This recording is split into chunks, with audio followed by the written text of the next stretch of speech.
Okay. Are we live? Yeah, there we are. We're live. Good evening, everyone. I'm Professor McCoy. Welcome back to Kingdom Come Deliverance II. Hello again. Hello, hello, hello again. Hi, Phil. Welcome. Glad to have you. New here? I don't recognize your username. Sorry if I'm forgetting something. Well. Alright. Otherwise, though, let's jump back into things. Angel may wind up joining us at some point, although currently she is offended that I took her seat cushion away, because I like to stream with some extra comfiness, and well, I had to take it away from her. She's over there grooming and being mad about it. Oh well. Anyway, so off stream I went and so this is something I started doing last week. I was trying to get this loot from where was it? Troskowitz, I think, the carpenter shop. Anyway, so I wound up nabbing that off stream. I wound up sneaking it at night. But that is for the couple of minstrels here in Ledechko.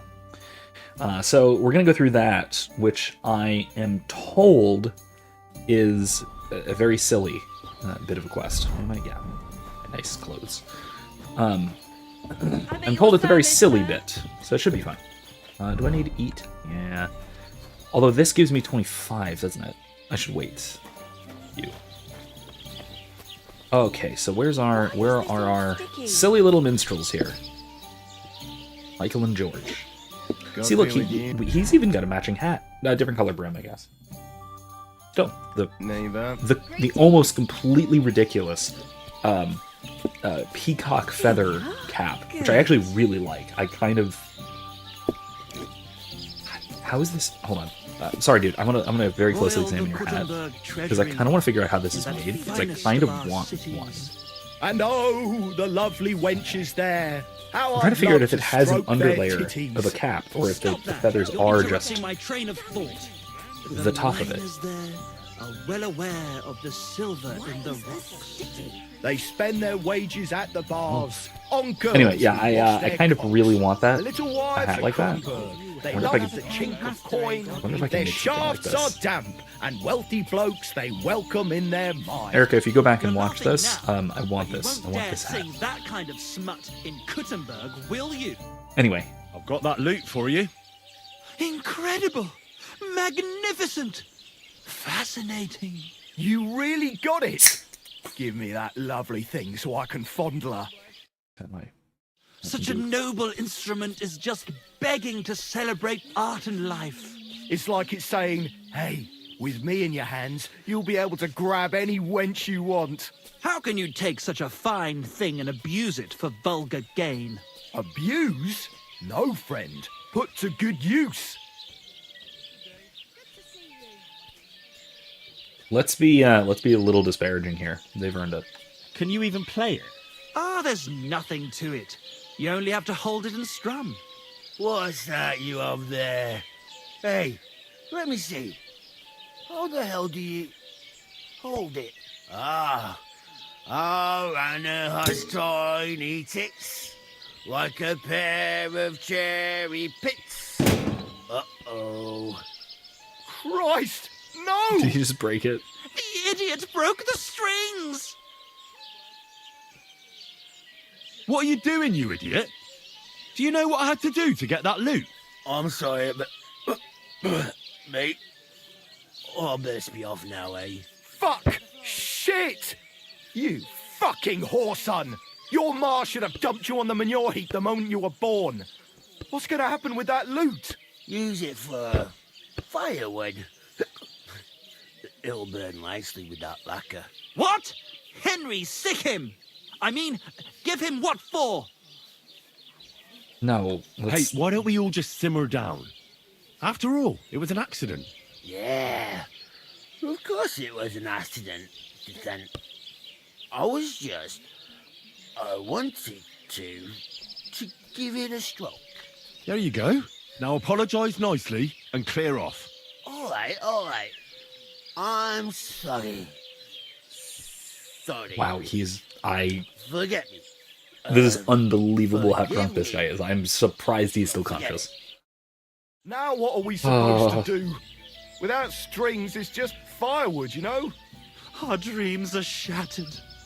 The rose-tinted skies of glory are obscured by dark clouds. We'll be toiling in filth till we breathe our last. Farewell to Kuttenberg. Farewell to you lovely city damsels. We could replace those strings with new ones, couldn't we? Look, Why am I old facing pal, over there? Henry himself is offering to lend a hand. The hunter Vostatek told me once that he made some strings for someone. He can make some for us. Vostatek? I know him. In fact, he owes me. Really? Damn. Too bad he doesn't owe us. Who knows what he'll charge me and Michael for the strings? Sometimes the price is just too high to pay. Especially when you ain't got a groschen to your name.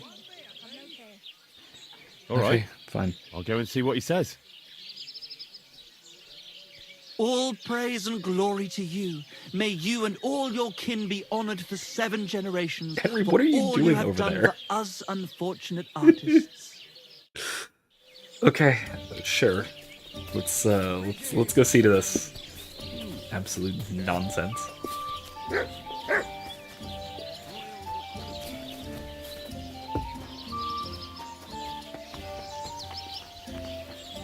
Alright, so Pebbles has got Sir Brunswick's delightful comparison. I love this, by the way.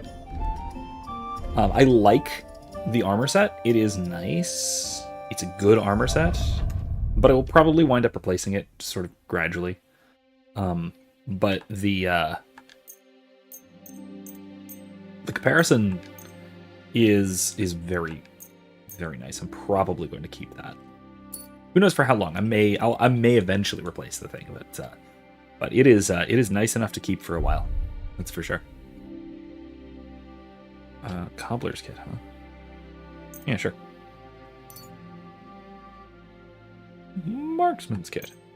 Sure. I should have used this one. Whatever.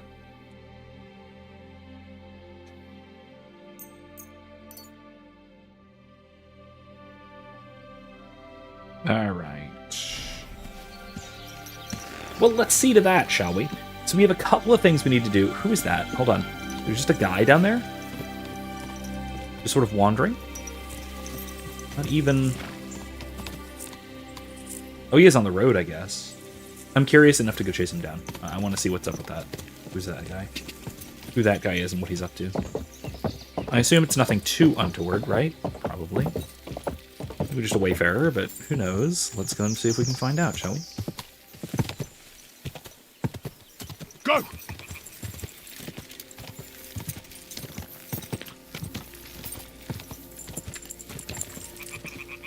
Ja! Oh, huntsman. Nag. Phew. Can I chat with him? Because he might know. Probably not, but... No? No? Okay. Well, never mind. Worth a shot. That's fine. Moving along. Alright, so... while we are, like, right here, let's go talk to Bojena. There's a skill. She could tell. She can teach us things? Not that, I mean, I shouldn't be that surprised. But yeah, we gotta ask her about the gypsy woman. So, yeah. I'm always... That's actually something I've seen some people complaining about, that there's no fast travel for Bojena's hut. Christ, what the... I'm riding a horse. Is that so shocking? Anyway.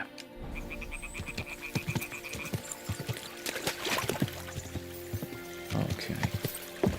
This is the right way, right?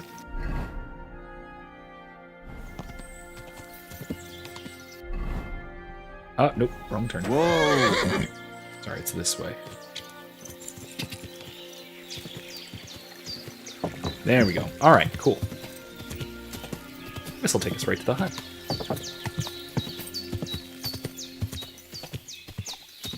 I was just talking about this the other day with somebody else in a somewhat different context, that it's it's really cool and really interesting. The I guess call it the openness of the world.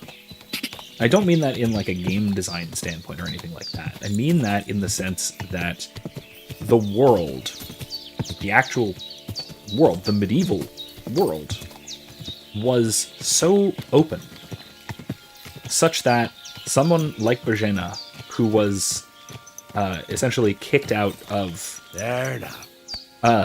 town, can just find somewhere, like this little nook among some cliffs in the woods, and just build a house here. Like, she did not, presumably at least, she did not have to buy this land from anyone, or get this land from anyone, or anything like that. She just kind of decided to move here and live here. And then she just did, her and her daughter. And then, if you recall the resolution of her quest line, that she was basically invited to come and live in the village again. But it's not like she was offered land or anything. It's just come live in the village. Well, what does that mean in practice? Well, we today would think, well, that means that someone has to offer her somewhere to live, right? Has to sell her something or give her something or whatever. But no, like, realistically, if she wants to just go live in Troskowitz, she can just, like, build a house, like right here. That's no one's field. That's just land. There, or like over here. Like, we've done some exploring and running around over this area. In fact, that's right around here is where we found Pavlena. Or, I mean, well, no, that's not where we found Pavlena. That's where she was with Roman. That's where Roman died. But like, this whole area, like, most of this is just, it's not even uncultivated. It's just purely uninhabited. She could just pick a spot and just build a house effectively in town. That is an almost shockingly strange phenomenon to the modern mind, because the modern mind, all land is owned. You know? So, how are you doing? Well, not bad, all things considered. I mean, with all that happened over the past few days. I understand. I didn't want to upset you. I was just wondering if you had everything you needed, and so on. You're so sweet, but we're doing all right. Don't worry about us. What we need and can't make ourselves, we buy. We earn some coin from my baskets and Mother's medicines, but mostly we live off what the forest provides. Ma taught me about every flower, root and mushroom, so I pick a lot of things. Ma can cook a hare like no one else, so I bring a lot of them. I can hit one at 30 paces. Sometimes we even eat venison. I can shoot a deer at 50 paces, but don't Very tell impressive. anyone. Of course. Quite impressive. You can trust me. Hitting a hare at 30 paces, that's some serious marksmanship. I'm not sure I could do it. Perhaps you could teach me a few tricks. Yeah, I'd be happy perhaps. to, but don't expect any miracles. You just need to know your way around the forest and practice a lot. And when you live alone in the forest, you've got plenty of time for that. I heard you could teach me something. Yeah, all right. But it will cost you. And what would you like? Fine. Thievery, of course. Let's do marksmanship. I know how to shoot, but I'm far from being a master. All right. But it'll take some time. An hour is not that bad. That's not that long. Let me see. What are my... Oh, I gained a main level. What's this? I can't take that one. This one was... Oh, that's right. That's the exclusive with Martin's Heritage. Right. Okay. So I can get any of the main level... The main tree perks. Memorable? I mean, that's not bad. Vengeance... Burger? That's not bad. None of these are exclusive, are they? Okay, Criminal Element and Good Nature. These two are.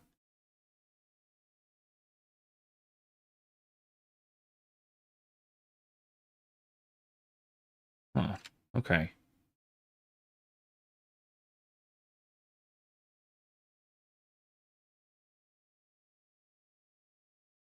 Kind of want to go with good natured.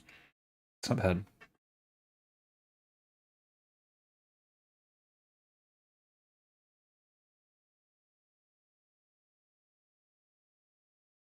Hmm.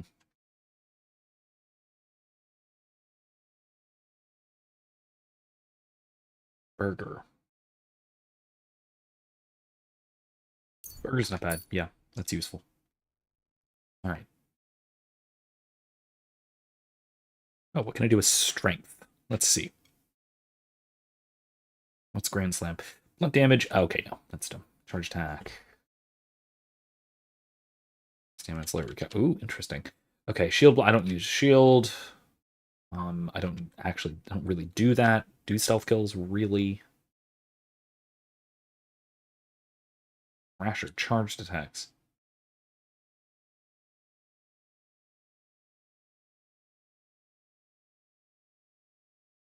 Huh. 35 levels of strength, your charisma increase, but ooh, that's nice. That is very nice. Minimum 18, though. I need 2 more strength levels to get that, so I'm just going to use strong arm for right now. That's handy and useful and good. Vitality, let's see. Never surrender. What's Revenant do?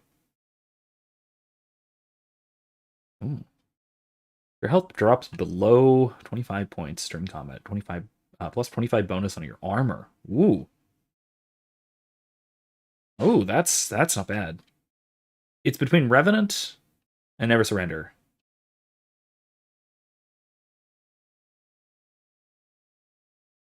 That's okay. It's yeah. Let's do Never Surrender, unless lead slower. Yeah, okay. Nourishment will decrease 30% lower. Ooh, that's not bad. That is not bad. I won't have to eat as much. But I'll get that eventually. I want Never Surrender. If I'm losing a fight, I will suddenly not be losing the fight anymore. Craftsmanship. That's never mind. It's maxed out. We're fine. Horsemanship. More horse? Killed from the saddle increases. Okay, no, I don't. I'm not gonna do that. When your horse is nearly out of stamina, you can spur it with L to recover some of it. Perk is 120-second cooldown. Night training. I'm not gonna do night. I'm not gonna be fighting from horseback. I'm basically just not gonna do that. I'm just not.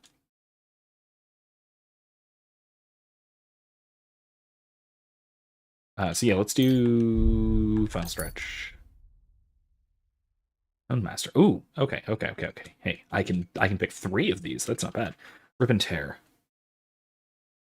That's not bad. Decrease 25% slower over time. Yeah, faithful companion, absolutely. Dog's best friend, bark. A ruckus and a distraction. That's not bad. Um, dogs won't react to you by barking.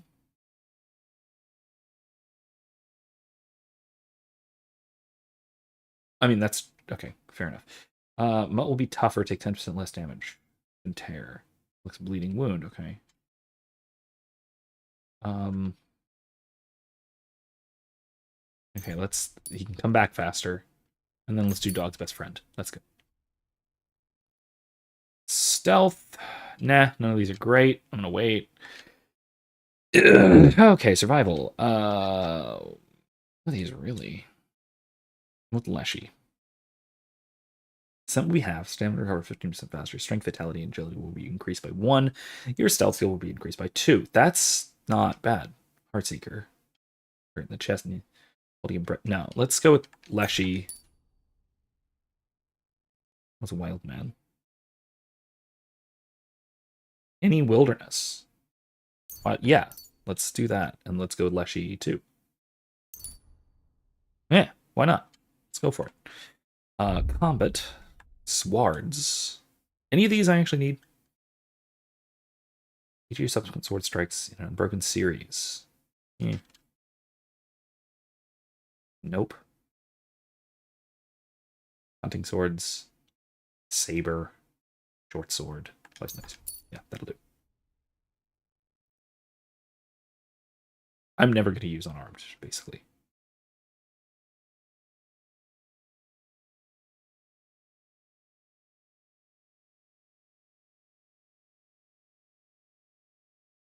Let's go with that. Why not? Let's just get it.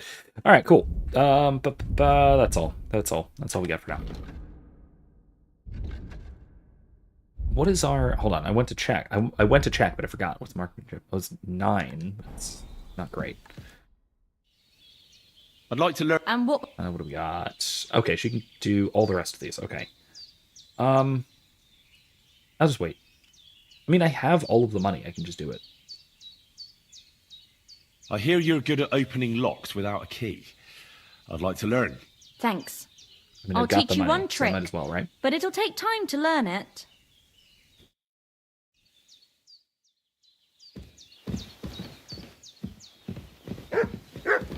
Hey, Paulina, okay. Where's your mother?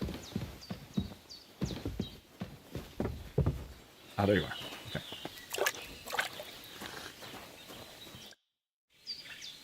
I'd like to learn. What would you like? Let's go with survival. I'd like to learn more about medicinal herbs. All right. But it'll take some time. And like I said, we got the time and we have the money, so let's go for it. I'd like to learn something. And what would you like? Yeah, let's Tell just me do how all to of them. Why sneak not? around without alerting my prey. All right. But it'll take some time. It's not that long. It's fine. And one God last one. bless. Wait. Paulina, come back, please. Okay. I'd like to learn something. What are you? Okay. I And hear alchemy. you're good at alchemy. I'd like to learn something. Thanks. There we go. I'll teach you one trick, but it'll take time to learn it. All right. That's everything. All right, let's see. Oh wait, what I'd can like she to learn teach? something. And what would you like?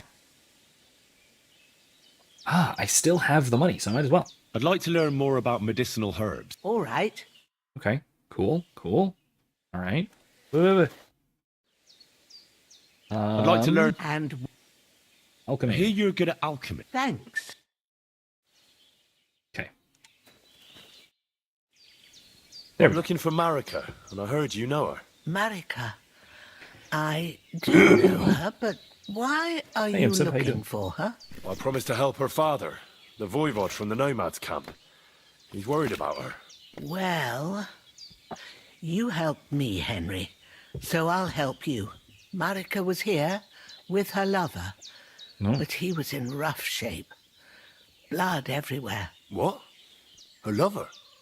What happened? Aye, with Bohush from Samin. Poor girl. Who? She was terribly afraid of something. I begged them to stay here, said they were in no danger here, but nothing came of it. I went to pick some herbs, and when I came back, they were gone. Do you know who she was so afraid of? Everyone, as far as I know. Her own family and the people of Samin. How come? Most didn't approve of her relationship with Bohush. Both families took it as an affront to their honor. But that's all I know. I mean, that makes some sense, right? There, it's a mix of very desperate cultures. Disparate, not desperate. Do you know what happened to them? Sadly, I don't. Marika was terrified. She didn't want to talk about it at all. And then they were gone. Do you have any idea where they might have gone? Marika told me a few times about a cave chamber in Apollonia, but I've never been there myself. In Apollonia? That's a long way to go. At least you can see how scared she was to stay here. I fixed Bahush up the best I could. That is a little I ways. hope they made it. Do you know where exactly it is? I do. You start from Trotsky and go in the direction where the woodcutters cleared the biggest gap in the forest. The entrance No, not should Apollonia. be somewhere on the right Apparently, it is a side location. of the valley. It's a real location here There should be one in little rock Chechnya. wedged between two big ones. I remember that because Marika told me that she sometimes feels just as small, like she's stuck between two big worlds. Thank you. Okay. I'll try to find her there. Well, that's all I know about her, lad. All right. Thanks for your help. Take All right. care, Then. my Well, friend. let's look into this. Not at night though. That sounds like a really bad idea.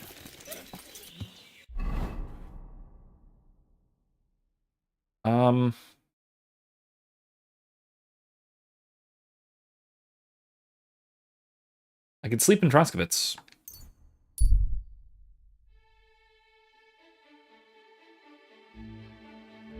Scene of an ambush.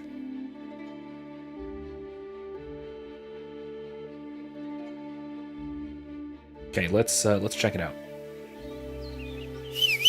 Am I a big Scooby-Doo fan? I mean, I am a Scooby-Doo fan. I don't know how big of a fan I am, but love me a good old Scooby-Doo. What are you staring at? Back off before I flatten you. Let's just take it easy. Look, I'll kill you. Okay, bring it.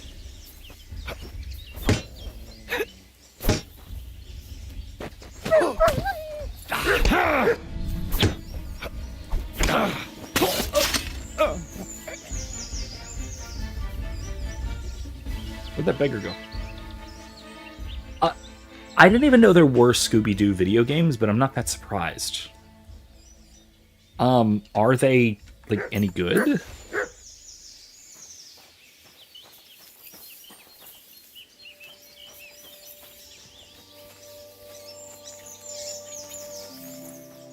When I say I'm a big fan of Scooby-Doo, I'm a big fan of, especially of classic, the original TV series, more than anything else.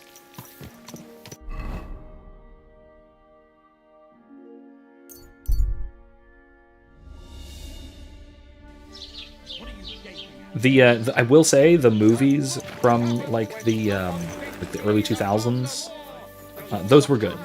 Those were good. I will say that. Good, but I will also say not quite as good as the good old classic, very simple and straightforward series. Can't go wrong there.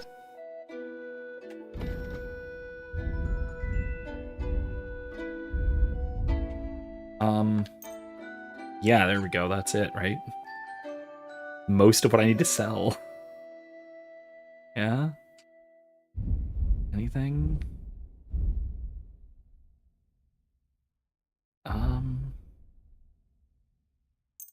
Bassinet, I guess. Skullcap. let's talk about the price. Playing through one now with Scooby-Doo series, good like to it, feel good for like kids, despite it going woke now. Keep kids away from the modern movies. Yeah, Yeah, this is absolutely. good. Yeah, Finally, a good price. our kids love the classic series, for sure. Oh yeah, don't start with the whole like the Velma series. That's completely ridiculous. That is an insult to the series that we all love. That's ridiculous. And I actually think that it is it's I assume you're talking about the Velma series, at least primarily. That it's Till we meet again. It feels to me, and I haven't seen it either. I've seen plenty of reviews and synopses and things and clips and stuff, but it seems to me fairly clear that it is made primarily out of spite. That for the most part, its only purpose is sort of self-indulgence, combined with what would you say? Word about the price. Like self-indulgence on the part of Mindy Kaling, the main creator and the voice behind Velma. That's... I was glad to be of help to you. But then also a kind of resentment for this old classic series that is popular independent of modern sensibilities. Something like that. So I do think that it is, in large part, made out of spite, which is not a way to make a good show. I have heard even some bad things about the modern, like, mainline series, I guess you can call them. Oh, I need to eat something. Shoot. Oh no, I'm hungry. And it's raining.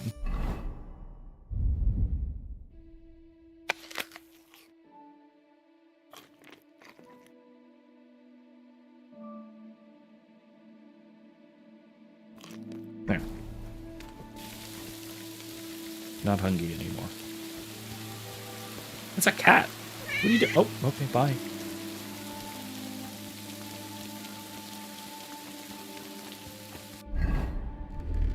Early Scooby-Doo had some outdated stereotypes and set pieces, some considered to be racist, Confederate iconography, ghosts of the Confederate officers in some episodes. Is that from Zombie Island? Because there is that. I know that was in Zombie Island, but again, it's not an outdated stereotype. That's just a historical representation. I don't know what would be objectionable about the fact that there were Confederate soldiers that existed. Another one is the Ghost of Geronimo, stereotype of Native Americans, white man pretending to be a native. Again, it's not.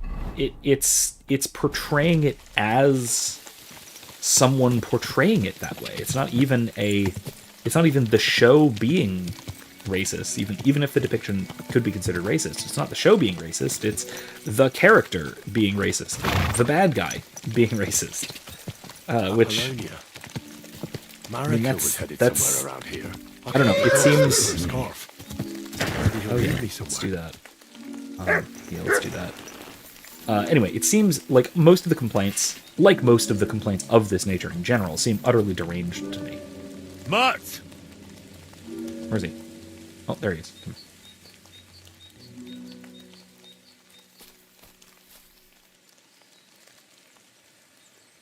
here. Here, Mutt. Search. Find this for me.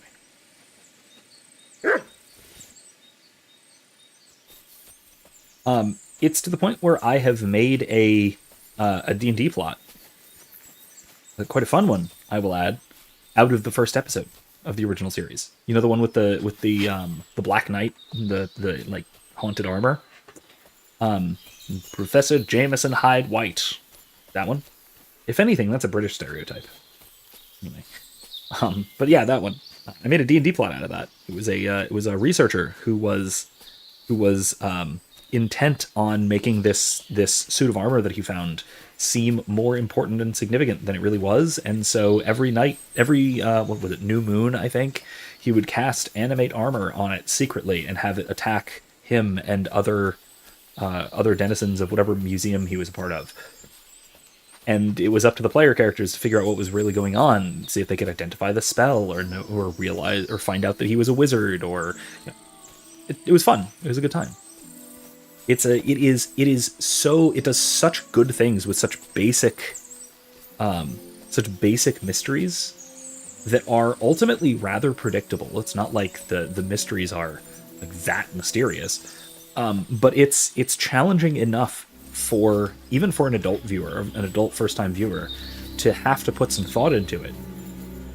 And for kids, I'd say it goes even beyond that. Okay, where is she? Come on, Mutt.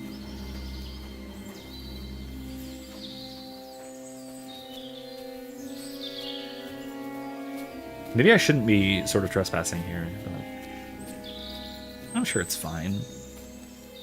I'm sure the bandits who live here won't mind if I pick their locks. Jeez, come on, where is it? There it is. Ooh, that is challenging. Okay. No kidding about it being hard. Oof. Shit. Ow!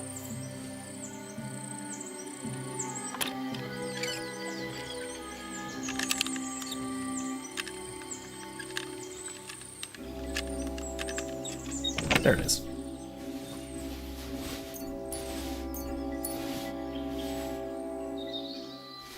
Yay. Where'd Mutt go? Shoot. Oh no, I lost track of Mutt. Come here. Oh. Oh, okay, okay, you didn't get that far. Track. Let's try again. Imsip says, another streamer I watched got me in a Scooby-Doo mood, and I went back and played Night of 100 Frights GameCube game, watched an episode or two of Scooby-Doo, Where Are You? Yeah, the original, that Scooby-Doo, Where Are You, is that the original show, or is that the 90s one? The 90s one was good. I really did enjoy it, because that's the one I realistically grew up on. And like most shows in the early 90s, it had absolutely the catchiest theme song out of any of them. Gamsim says, future historian, I wonder how we should balance our view and approach to native history. I feel like it should be seen as an essential part of U.S. history and taught. Yeah, I think so. It's hard to balance because the sort of historical pendulum, from what I know, and I'm not, my historical focus isn't in the U.S., so this is more from an outsider but still academic perspective.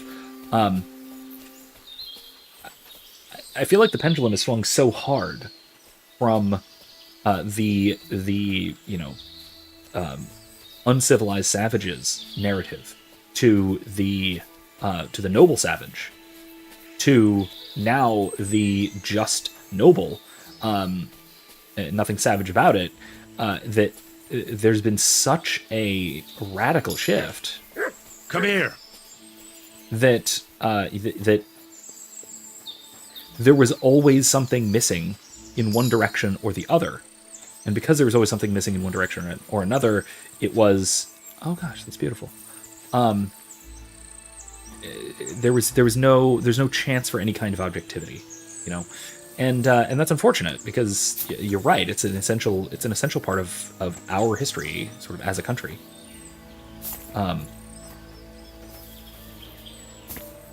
If only geographically, right? But that, yeah, it has been distorted throughout the past.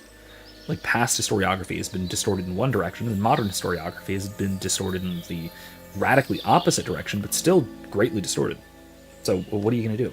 It's difficult. Ooh, cool.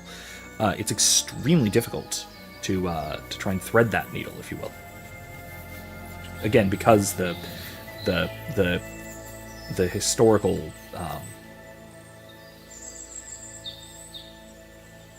the historiographical, I guess I should say, trends and tendencies have been so radical in both directions. It's just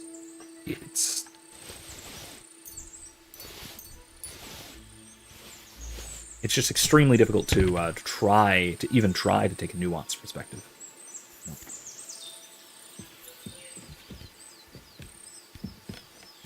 Oh, sorry, I cut you off halfway. I only saw the first message, so let me continue what Imsimp had to say, because again, your historical studies go a little bit more in that direction. So, it says, but the myth of the noble native who tended the land and was conquered by white Europeans. I believe we should portray native history for what it was. They conquered, enslaved, and pillaged like others, like any other people.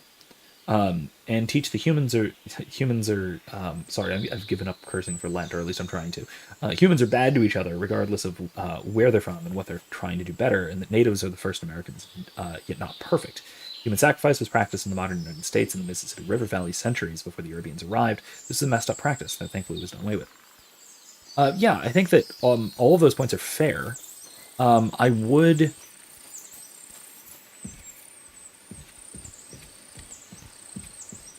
would say, again, be careful not to swing too far in the other direction, too, though. Like, we don't want to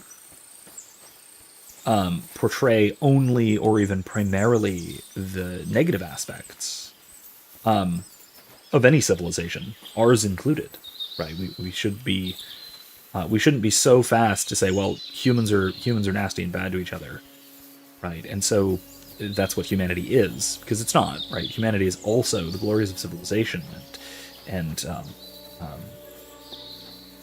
the civilizational unity and all of these wonderful things that we do to each other as well. Oh no. Someone must have walked this way badly injured. And so I think that again we can look to sort of both aspects, right? And we need to look at both aspects.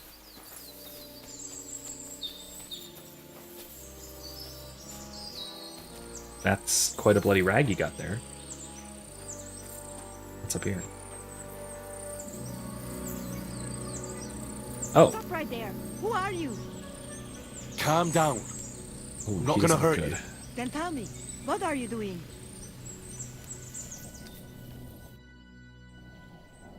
You must be Marika. I? Did Odette send you? I was hoping he would not find me so quickly. Well, at least he sent you and not my prala. They would not even bother talking. Your brothers? Why would they not bother talking? They take after dead. At least Geza. He's hot-blooded. The Voivod's worried about you. He sent me to find you. Worried. Now he worry about me. You Yeah. don't know anything, do you? What should I know? Yes. Well, a few things. That sounds like Dad. So tell me what happened. I ran away. That happened. My father wanted revenge for the insult to his honor. So my prala went after poor Bohush. Who insulted his honor? The villagers! When me and Bohush start courting, Dad sent a messenger to village, saying there must be wedding or Bohush will pay. The I mean- Voivod himself wanted you to get married. That is what we do. When a chavo and a chai start something, the chavo, man, must marry the girl. So you ran away from the wedding? What's Well- wrong with that? Bohush would not be against it, but we were in the forest at the time. And his mother and village people laughed at the messenger, sent him back with insults and tortured. Voivod get mad and my prala too. They found poor Bohush to vent their anger. Then What the left hell? him in the forest. Lucky I found him and I'm took sorry. care of him. You probably know the rest. Okay, so hold on, let me get this straight. They start fooling around all hanky-panky like. Her dad does what seems to me the perfectly appropriate thing, which is to say, hey, if you're going to be fooling around, you better marry my daughter. And she gets mad about this. And her boyfriend's village, town, whatever, gets mad about this and beats up the messenger. Or, like, at least, you know, roughs him up a bit. And so the messenger gets back. And then her family gets all mad about that and goes and beats up her boyfriend. What the heck is going on here? This is... I thought this was going to be a simple little, like, Romeo and Juliet story. Instead, it's a irresponsible teenagers are doing the hanky-panky out in the woods, and dad is saying to get married, and everyone's beating each other up about it. Like, what is happening here? I hate to side with the dad, but you know, he's got a point. Imson says, I advocate for more representation for native tribes. The idea of the government holding their land in trust like orphan children limits their economic potential. Yeah, absolutely. I think the reservation system is completely ridiculous. It's one of those things where just give them sovereignty or don't. Right? It's one of those weird half-measure things that, you're right, is extremely patronizing. And also, just like you said, economically and even culturally limiting. Like, we don't know what a modern native civilization would look like because it's been so distorted by it's been so deeply distorted by the reservation system, you know. Uh-oh. How am I doing? Uh-oh. Am I buffering? Somebody tell me in the chat if I'm having buffering problems.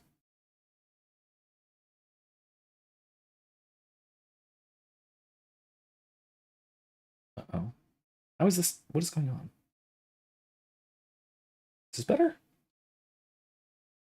I hope I fixed it. Please stand by. Hold on. One moment. Hold on. Hold on. Hold on. Sorry.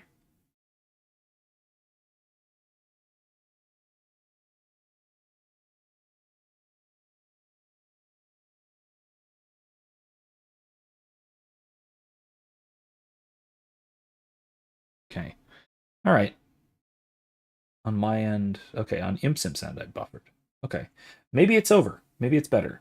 It's looking better at this point. So, okay, hopefully we're fine. Anyway, um, yeah, Cloud. Oh, that's an interesting take. That the USA's awful Indian relations are probably the biggest reason Greenland will never vote to join. That's a good point. We don't. Well, I don't know. Maybe they would have more of a relationship with the U.S. More like the Virgin Islands, or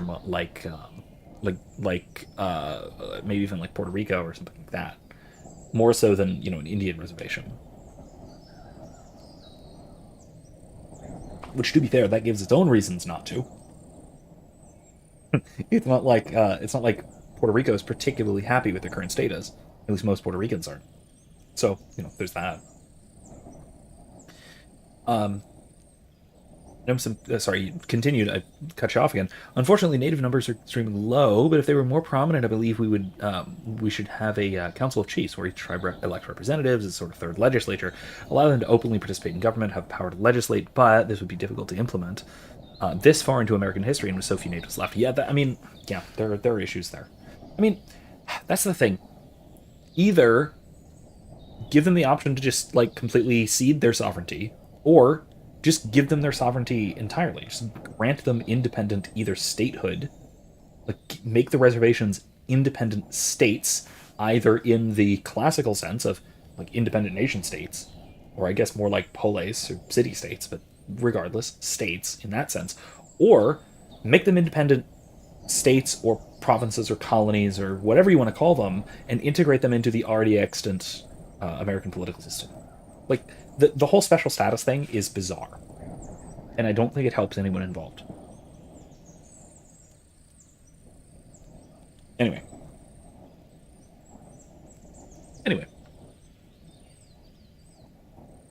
Yeah. Why don't you go back and explain it to them? Once red flows, it is hard to stop the cycle. What? The people from Semin want to rid of the camp. The voivode would like to punish all those he thinks have disgraced his child. And he never asked me how it is really. As if men should work it out between themselves, and a girl like me should shut up and wait to see what happens. No, I will not go back alone. Okay. What now? You can't hide here forever. Well, Hoosh doesn't look too good, either. He would surely have relief for at least a while if he got something to ease the pain. Can you please go and see my mother at the camp? She might be able to help. She knows herbs. So do I. I think I can help him myself. You? Don't Yeah, worry. me. I've treated injuries like this before. I've been through a lot. Well... alright then. He mostly needs clean bandages. And some ointment for the wounds, made from comfrey and marigold. Or a decoction from marigold. That should bring down the fever and help with the healing. Which I have all of those things. Oh, that's a broken image file. Fascinating. What the heck is first aid? That's not a skill. Okay, whatever. Klaus has trouble with giving Indians independence is that their land would have to be taken from U.S. states, and the Constitution has no mechanism for such a huge land seizure. I mean, let the states handle it. Let me put it this way. If there were a coordinated effort between, say, the Florida legislature and the U.S. legislature to give the, say, in our case, the Seminole tribe, their reservation as an independent either state or state, whichever way you want to go with it, I think that could bypass the legal hurdles if it was a coordinated effort on a state and federal level. Again, I'm no constitutional lawyer exactly, but given that there is a kind of coordination there, if there could be a kind of coordination there, I'm not convinced that would actually work, but or if that kind of coordination is feasible. But if that could absolutely be a pathway forward to sort of regularizing American Indian relations, if you will. Maybe it's an idea. It's out there. Why not? Sim said, returning to 1960s talking dog. Only kind of talks. What's your favorite episode of the original Scooby-Doo? Where Are You cartoon? What's your favorite animated Scooby-Doo film? Oh, animated. Zombie Island, maybe? It's certainly the one I've seen the most. It seems to be the one I usually go back to watch. So maybe Zombie Island. Flame Spectrum, I will. That's fine. I was just asking because I wasn't sure. I was trying to troubleshoot. Yeah, let's open my... Looking at my router. Hold on, if it's blinking. No, it's not blinking. It's fine. It says it's fine. Who knows? Who knows? Anyway. Favorite episode of the original Scooby-Doo.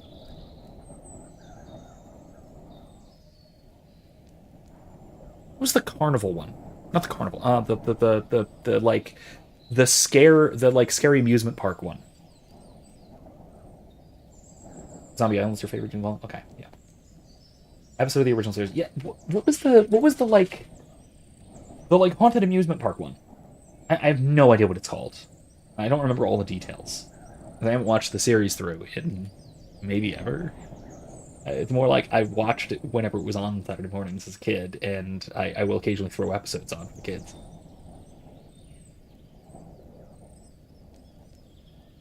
I can't place it, but it was basically it might have been a robot. Was it yeah, like the animatronic robot or no, it was the collapsing ride or something like that? Something about the ride collapsing? I'm trying to remember. I remember liking it mostly, especially nowadays, because there was a scare actor at Busch Gardens House for a few years, and that sort of thing is always fun for me. You can take this potion. It'll help him. Oi, Devla. Thank you. I will give it to him right now. But there is one more thing I would like to ask you. I need an amulet from Dad. It is Chohahuno, magical. It protects anyone who wears it around neck. If Dad give it that to sounds me, familiar. It rings a bell. I will come back. With Bohush. Do you think he'll go for it? If he let your brothers do this to Bahush, why would he help him all of a sudden? He'd do it for me. If you get the amulet for me, I will reward the you. robot, okay. Do not worry. I did not go from home with nothing. But Dad must hand it over willingly, or it will lose its protective power. Best if he bring it to me himself. Well, I can try, but no promises. You're also, Pretty like, tangled up now. pretty far away, so... I found this scarf in the camp. I think it's yours. Aye, that's my favorite. Bohush gave it to me. Thank you. Okay, that's all. God keep us. Yeah, I don't really need the scarf anymore. Now that I know where you are and that you are alive. So that's good. Oh, hey, this is where I was supposed to go in. And oh, hey, I've gone through here before, I think. Let's get down to the path, shall we? Down to the road. Call our horse. Get Pebbles over here. Get Peebles. Oh, a well. Oh, I mean, it's a spring. I wouldn't call this a well.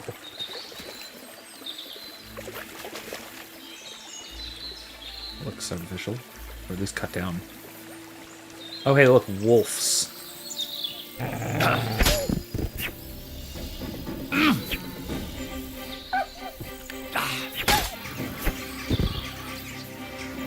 I'm at the point where I'm just one-shotting these bad boys here.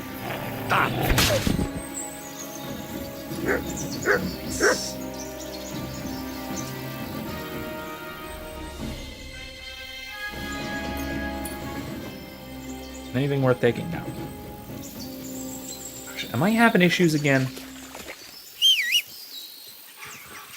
Somebody, feel free to yell at me in the chat if I am in fact having buffering problems.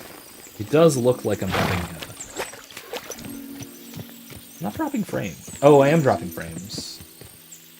Not actively dropping them, but it looks like I was. Shoot. Sorry. Alright, well, Apollonia, whatever it is, does not like me. Just severing their spines. Yeah, pretty much. It's, this is pretty rough, yeah. What is this? Oh, right, it's a sheep thing. There's sheep there. Right. Right. Well, let's go that. Let's do that on the way to the Nomads camp, shall we? This is the hunters way out of the way. So let's go to Samin. Enemy? An enemy? Go to hell.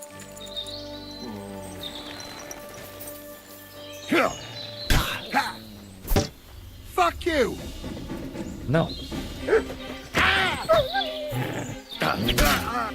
I surrender! I surrender! Why did you attack me? Let me live. Give me everything you have, and I'll let you go. All right, easy now. You promised to free me. Now keep your word. Okay. It's worth keeping. Yeah, it's kind of nice. Invest. Yeah, worth keeping. Not really. You can have your gloves back. And your shoes.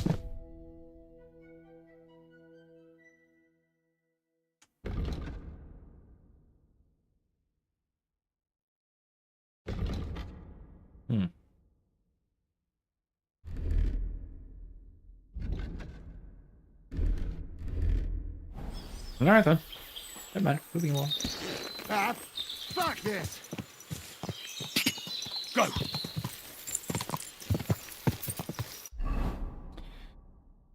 Alright, now let's go to Samin.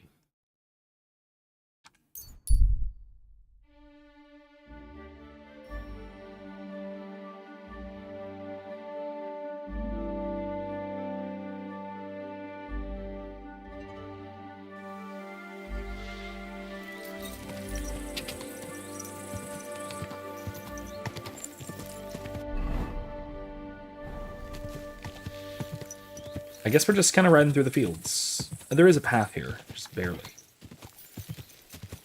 I guess this counts as a path. Quick!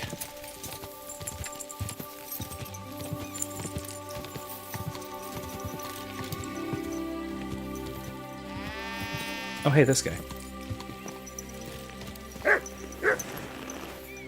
I'm covered in blood, aren't I? Oh, there's a nest, too.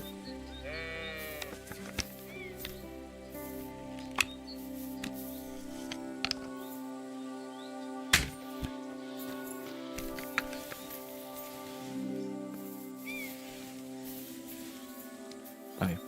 An egg. I don't need an egg. Should have bathed first, but it's fine. Oh, you wanted to talk about what I use to edit my videos. I use DaVinci Resolve. That is my go-to editing software. It is free. It's like a freemium kind of thing. It's a full editing suite. The free version. The free version is a complete.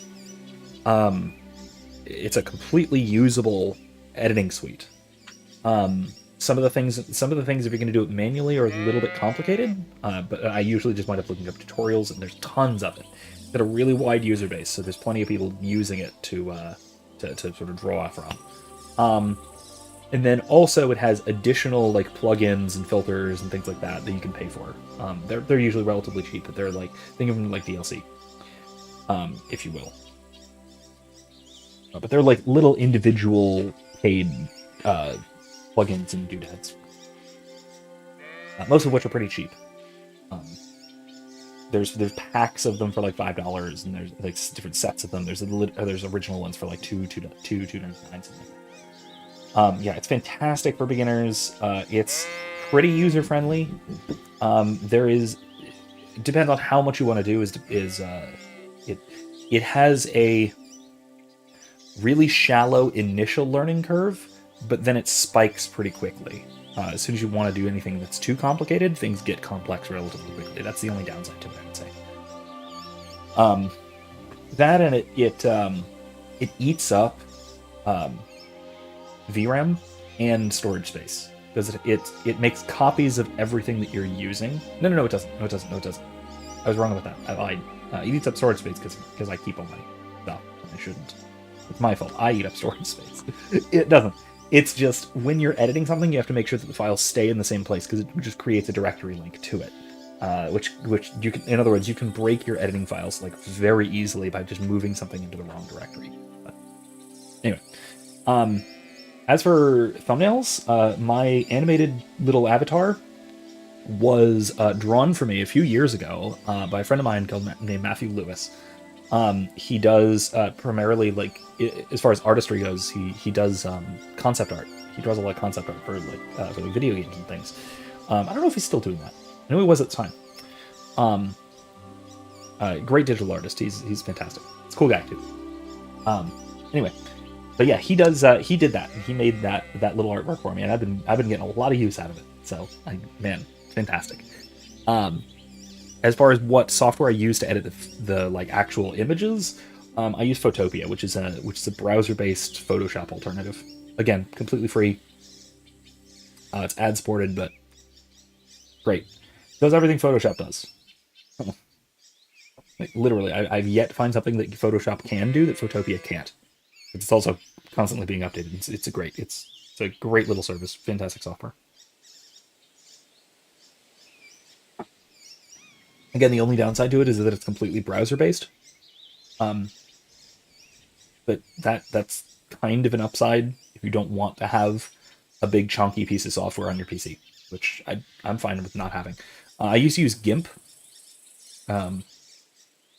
GNU Image Manipulation Program, I think it stands for, which is good as far as it goes, but it was more than I needed to have, so I just switched to Photopea, which also uses PSD, .psd files, so Photoshop document files. But yeah, if you've got an artist lined up, great, do that. Let her know. But yeah, I've got draw an avatar of myself as an Imperial officer. Nice.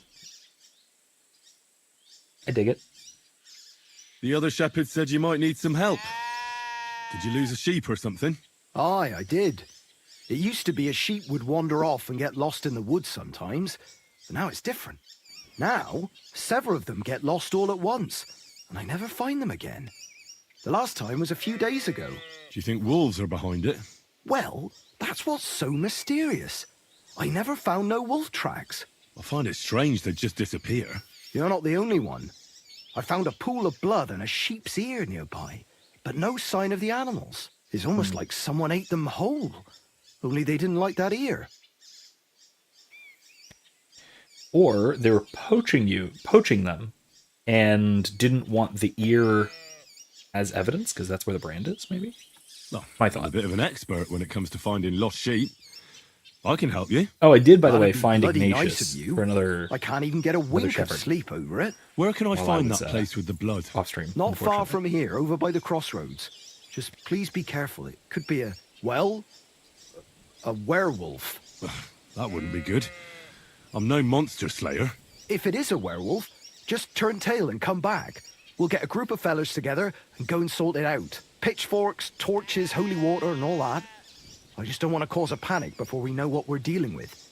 So you're sending me in as bait? You look like someone who doesn't scare easy and knows how to fight, unlike me. I reckon you can handle it. All right then. But what if it turns out they're just ordinary wolves? Then you can bring me their ears and I'll reward you. Well, See okay. you later, my friend. Sure. Hunting the werewolf. This seems completely normal. Let's go hunt a werewolf. I am good old Henry of Skalitz, that being Silver Skalitz. I'm from a silver mining town. So, if anyone's going to be fighting werewolves, it ought to be Henry. Oh, it's this guy. He's not a werewolf, he's just some guy.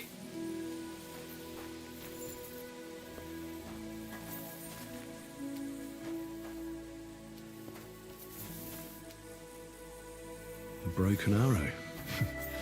Could it be our werewolf hunts sheep with a bow? I wonder if Mutt would be able to track him down. track. It's the guy who lives in that place. This is actually going to be relatively straightforward. Yep. Okay. Hey, look. What do you know? I was right.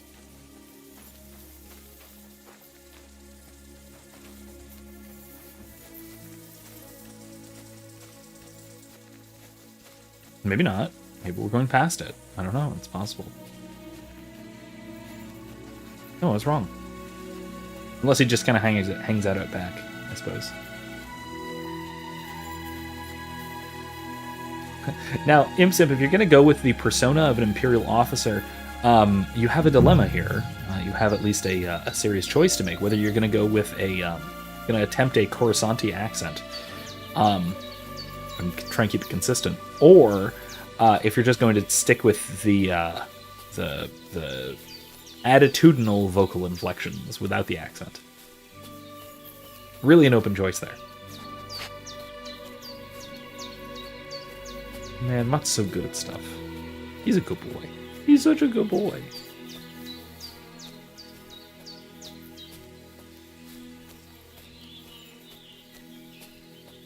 There are wolves right up here. I know that.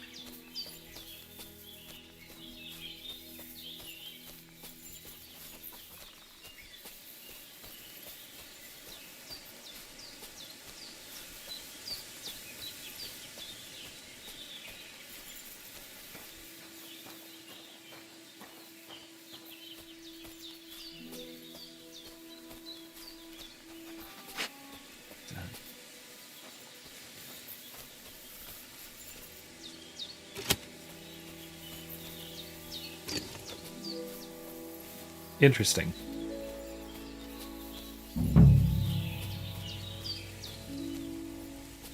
You don't look like a werewolf.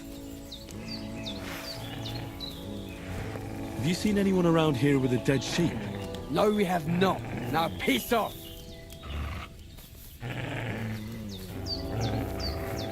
Let's just take him out. Stop messing around.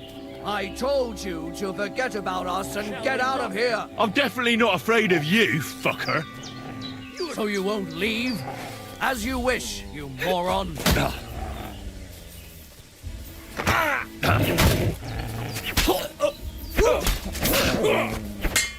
Somebody kill that fucker!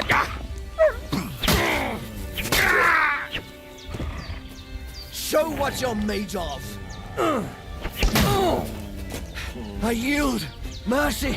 Okay, you gonna tell me about the sheep now? I surrender. Let me go.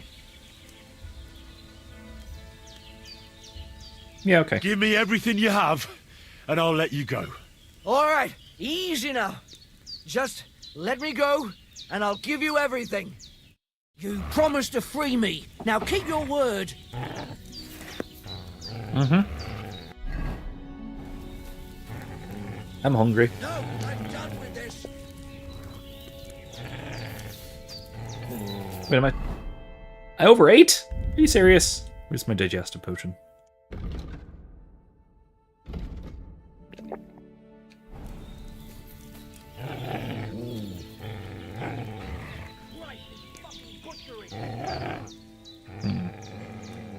Take that. Take those. You can have this back. Have that back. You can have crude arrows. I don't need those at all.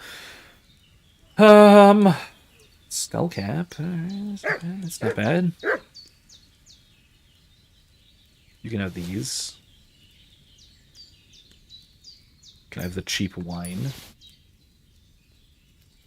That'll work. How about this guy? Master's hunting bow. It's actually quite nice. Bassinet. I don't need more walnuts.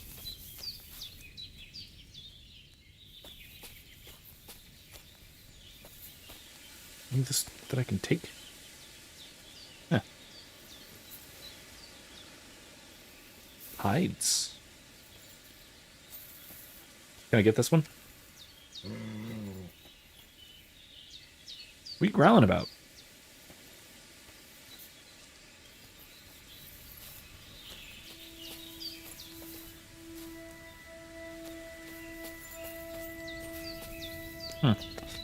Anyway.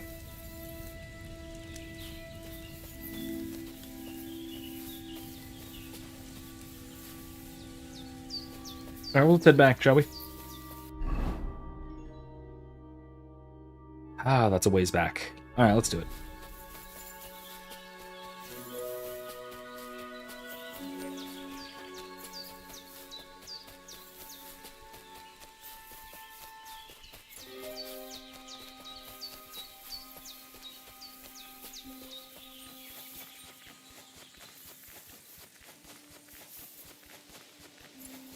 Anyway, so another thing that that I just thought was absolutely hilarious that I happened across recently.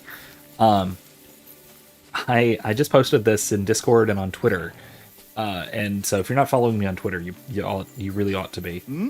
Hey there, buddy. What do you want here? Nothing. I'm just saying hi. Anyway, I made a joke a few weeks ago, about how a lot of people who are particularly concerned with the alleged rise of anti-Semitism are hostile to the idea of neutrality, of saying, yeah, I have no problem with Jews. Why is that? Why am I being accused of being anti-Semitic? That neutrality is seen as a kind of support for anti-Semitism, right? And I pointed out that this is ridiculous, and I made the joke, making fun of the common leftist, like woke leftist trope, and of course the line from former libertarian presidential candidate Jo Jorgensen, the absolutely laughable line from 2020. Look what I have for I don't have anything for you. Okay, I'll praise you instead. Give you pets. I can't give you pets. There we go. Good boy. Anyway, the line that gets laughed at so much, rightfully so, is it is not enough to be simply not racist. We must be anti-racist. Right? And so I made a joke about this in a tweet from like several weeks ago. It is not enough to be merely not anti-Semitic. We must be actively Jewish. And I thought I was joking. I thought I was just sort of making fun of the excesses of the what I will, I think, properly call the woke right, or wokeists, woke right-wingers, or whatever. You know, the people who act like wokists but who are ostensibly right-wingers, just Zionists. And like, then I see in the news that there was this rabbi who was testifying before Congress who literally said, it is not enough for us not to be anti-Semitic. We must be actively anti-Semitic. I'm just like, was that... And the Zionists call us the woke right when they're acting like this. This is hilarious to me. Anyway, I thought that was really, really funny. Just go to my Twitter. You'll see the clip, and man, it's... Well, I solved the mystery. Follow me on Twitter. I found the sheep. Really? Don't keep me in suspense. Tell me what happened. There were some bandits camping in the forest. Ordinary men. No werewolves. They certainly died like ordinary men. Bloody hell. Why didn't I think of that? What did you do with them? I hope they'll leave me alone now. I just wanted to talk, but they wouldn't listen to reason. So I cut them down. Hence all of the Christ blood. almighty. Slaughtering folks over a few sheep. Though I reckon if I lost any more sheep, then folks from the village would kill me. Well, they could have just left. Or stopped stealing. I They did suppose kind of you're attack right. me, so there's You that. deserve a reward anyway. Here it is. Enjoy it in good health. Thanks. Oh, and if you want to sell those ears to someone, the hunter will buy them. Farewell. I don't have any ears. Thanks, though. I do need to get to the hunter. Eventually. A little out of the way at the moment, so let's go... Let's go to the Nomads camp, shall we?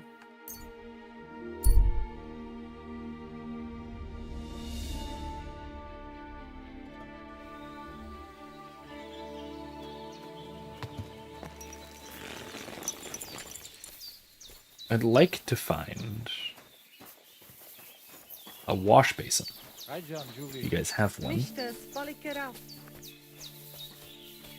Wait, I activated perk Burger for being here? Okay. Let's see if those cumins still have anything to teach. There's apparently a skill trainer here. Probably Vasco. I'll be with you. I'd like to learn. What is this about? Oh, I don't need either of those. Never mind. Thank you for offering.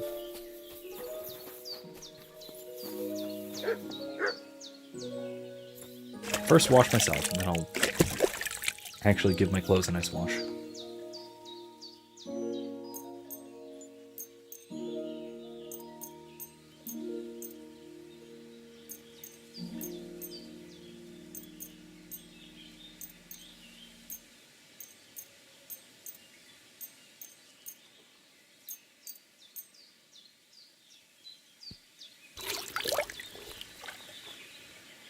I mean, my things are barely dirty.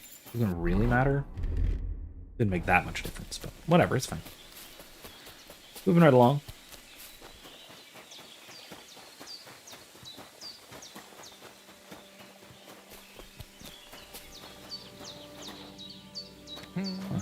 Nikolai, Horse Handler.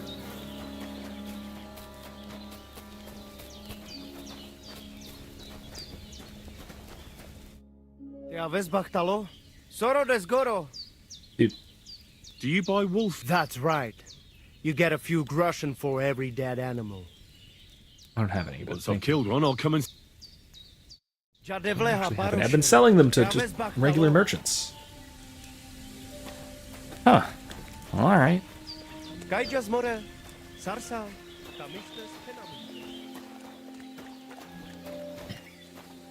It's almost odd that they are specifically not called gypsies. They're called nomads, even though they're very obviously gypsies. Like they fulfill. Interesting.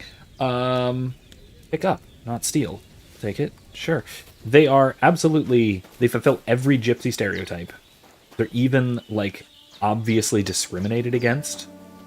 And so, like, the racism is present. It's just the name is not. Like, what's the point? I don't understand that. Again, I don't know. Maybe it's just the left's tendency towards magic words, towards magical thinking with respect to words. I guess I should say. Hey, Tomcat. Good day to you.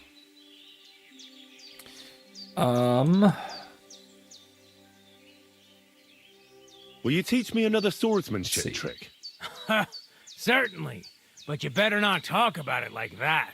I mean, between you and me you can, but the Grand Masters make a big show about calling it swordsmanship technique. I understand. So technique, eh? Aye, aye.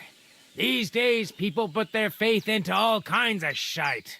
And as far as dueling is concerned, it's currently fashionable to give everything German names. German? Aye, it's all Mittelhau, Kurzhau, and who knows what else. Who can make heads or tails of it? I simply know how to fight, how to win, and don't give a rat's ass about German. Excellent. Yeah, that that's sounds good. Let's get that started. is still the case. Why not?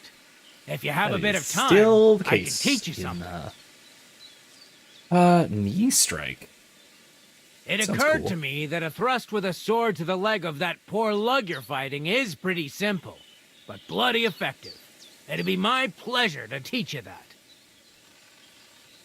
Yeah, absolutely. That sounds good. Imsip asks, what Teach me topics that. in Star Wars do you think Aye. are under As I discussed? said, it's a quick slash to the leg. After 2 quick attacks from above, instead of lifting the sword, you unexpectedly attack the knee of your opponent's front leg. Nothing to think about. Quick work, and it's done. Now, come Okay, and so try it a few overhand times. stab, right? I'll be. Maybe you've got something in. Okay, I want to see. Let's see. What is this?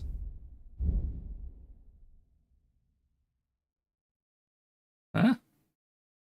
Knee strike. Oh, okay, so it's left up left. Left overhand. Left side with a thrust to the opponent's knee. Okay, interesting. Yeah. Keep it up, my friend. Okay, does he have, Can you show me? I don't know. Well, I'm not complete. You know what I mean. I understand. Of course. I understand. let's just do swordsmanship. Are you good with a sword? I'm good with everything, yeah. my friend. That doesn't sound bad. I get it. Come on. Cool. Learn some more. That is a really good question, Imsimp. I'm not sure.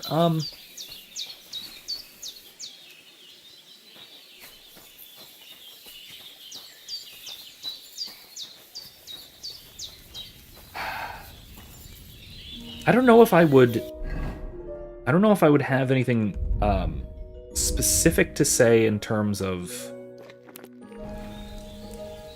like specific topics that are under discussed, but I would certainly think that I can point to some books and media that I think are under discussed or underappreciated.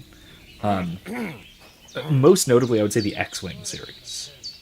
I mean, yeah, fine. People do talk about the X-Wing series to some degree. Like, you'll find lore channels talking about some of the stuff that happens in the X-Wing series, especially the battle for Coruscant, whatever, and the escape of the Sankhya and things like that.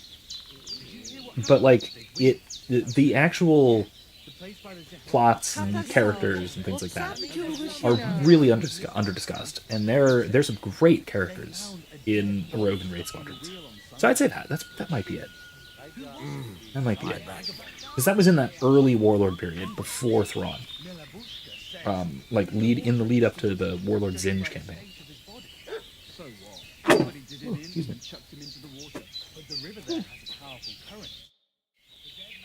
I talked to Marika. And where is she? Not so fast. I have a feeling you didn't tell me the whole story. Kasmurokar. Yes, it is true. It is true. I didn't know if I can trust you completely. Well, okay. What do you mean, if you can trust me? What about all that talk about a prophecy? I said I trust Aranka, and that you will save our camp. But I need Marika for that. I made very sure I did not lie to you even once. But you were leading me by the nose a bit. I'm voivode, not saint. Okay. Why didn't you tell me everything right away? What did you want to hear? That my whole family is destroyed? That my daughter may be run off with a village gajo? I do not say kada to everyone. I still have my pativ. So what really happened? I don't know what the Marika words wants to mean. leave. So, I say she should get married, and they both stay and travel with us. But that boy of hers, he said no. My two Shave, my sons, Tibor and Geza. They decide to avenge family honor, because they hear all the insults my messenger come back and tell about. So they go to Seming to punish them. Well, at the end, Marika's sweetheart gets stabbed. And before we know it... stabbed. Marika got... She's probably with him too. She wanted to save him. Tibor and Geza go to look for them. But on the way back, they meet some woodcutters. Oh. And Geza... He has Yaga Lorat like me. He quickly pull out his knife. But... it ends very badly. Geza get killed. And Tibor get captured. All I get is message that if any one of us go near Semin again, we will end up same way. I had 2 Shave and 1 Shai. And now, I have nothing. I'm voivode of camp. But except for Aranka, there is no more of my clan here. Just nomads from other places. So...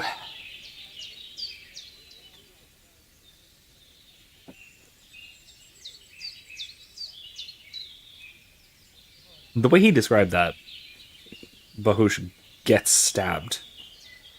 God, that is such a really common... that's such a common way of abrogating blame. What's wrong with the glasses? They're very classy. absolutely in fashion in the early 15th century.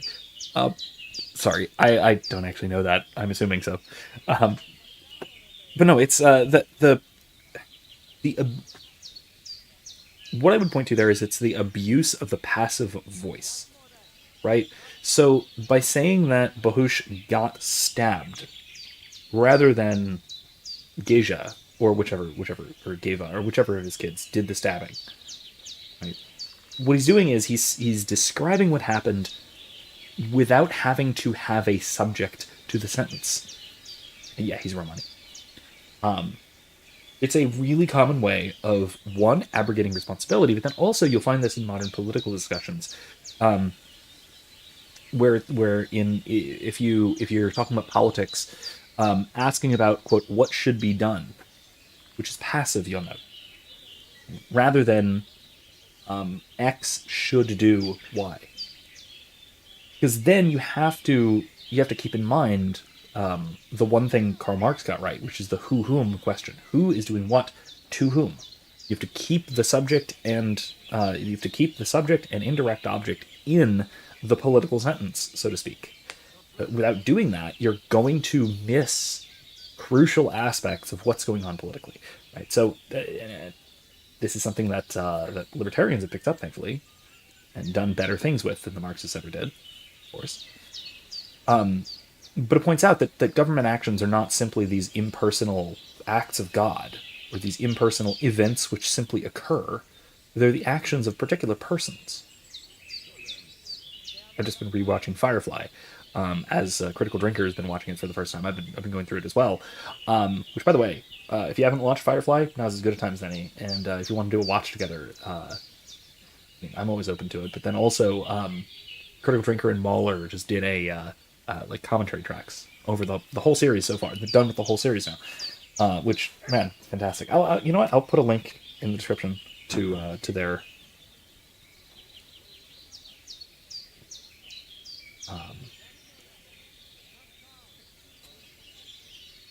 their watches of it. But I'm reminded of something Shepherd Book, one of the characters says. When they're discussing something that the government did, Simon, another character, says, no, people didn't do this to her. The government did. And Book says in response, governments are made up of people, usually notably ungoverned. Now that's a grand insight. An important thing to remember, that governments are in fact made up of people, and what sets them apart is that they are in fact sovereign, that is to say ungoverned, unconstrained by anything. At least certainly modern states are this way. Imson Pass, is it really fasting if you have lobster dinner on Fridays during Lent? Technically, yes. It could even be in the spirit of fasting, for a couple of ways. In a couple of ways. One, if doing so is some kind of a sacrifice, right? Some kind of a significant sacrifice. Even, for example, if you are spending an additional amount of money on something that you otherwise would not, and you're using that in a way to keep your attention on the suffering of Christ, right? Now there are better ways of using up or getting rid of money for that purpose, but it can still be in the spirit of fasting. The other thing, of course, is that traditionally, by traditionally I mean in roughly this period, the reason that meat was forbidden on Fridays during Lent and that fish was a common alternative was because meat was expensive and fish was cheap, and lobster was a varmint, and so it was extremely cheap.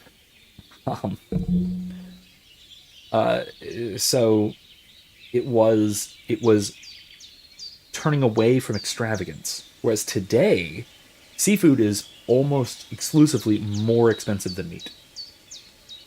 Right, so meat is typically the cheaper option. So we've got things weirdly twisted, but canon law is still canon law, and it's still an act of pious obedience. And so in that case, it's still lobster was a varmint. That was seen. It was seen as a bug, the kind of bug you can maybe eat, but it wouldn't be a delicacy at all. Certainly, it was made a delicacy in the 20th century, quite recently, within the last 120 years. I forget why. There's a reason behind it. It was weird. I don't know. It's outside my area of historical expertise, so I can't say for sure. Anyway, it's still an act of pious obedience, and so it's still meritorious in that sense. Fish was allowed because Jesus sent the apostles were fishermen. I mean, maybe that had something to do with it, but it was mostly a sacrifice of giving up the extravagance of meat, in particular. That was the idea. And maybe fish was seen as a respectable alternative because of the fishers of men that made up the apostles, and former fishermen, whatever. Jesus, keep in mind, Jesus was not a fisherman. Peter was. Jesus was not. Was it Peter and James? One of the Jameses. Amsim says, my grandma thinks eating meat every day is a weird luxury we have in the U.S. It is a weird luxury we have in the U.S. That has never been the common practice in any civilization in human history. That is a uniquely modernist and especially American phenomenon. Particularly beef. Beef, which is the really common American meat, was by far rarer. More expensive, typically, than it is here today. And if you've never had lobster rolls, I will make one suggestion, and that is to go for a Connecticut-style lobster roll rather than a Maine style or the rest of New England. Connecticut, okay, so the difference being that most of New England does lobster rolls by having basically a hot dog bun with lobster salad. So it's lobster with like a mayonnaise-based dressing and like chives and onions and things like that, right? That's the typical lobster roll that you'll find most places. A Connecticut-style lobster roll uses a hoagie roll rather than a typical hot dog bun. So it's typically longer, it's bigger, and it's sometimes it's most often toasted, and it's just lobster meat and drawn butter, sometimes with garlic, and that's it. It's usually drenched in this either drawn butter or garlic butter, and it sometimes will have like parsley over it or something like that. But typically it's just lobster and butter on no mayo, and it's served hot rather than cold, and it is worlds better than the traditional New England style lobster.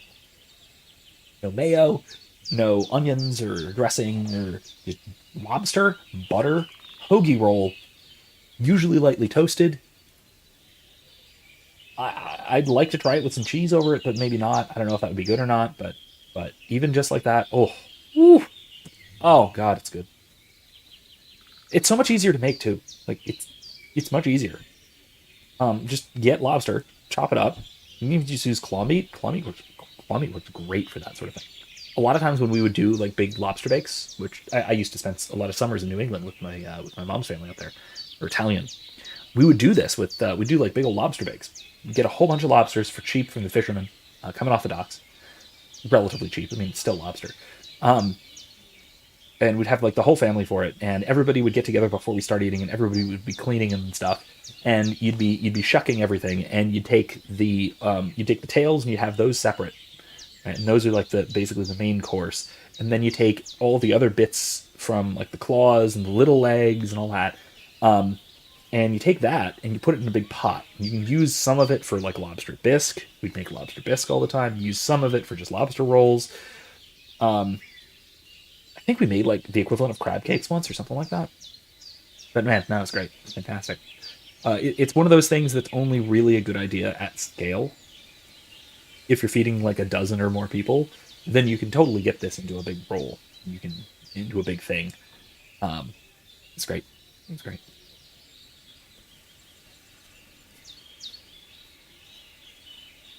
Well, what now?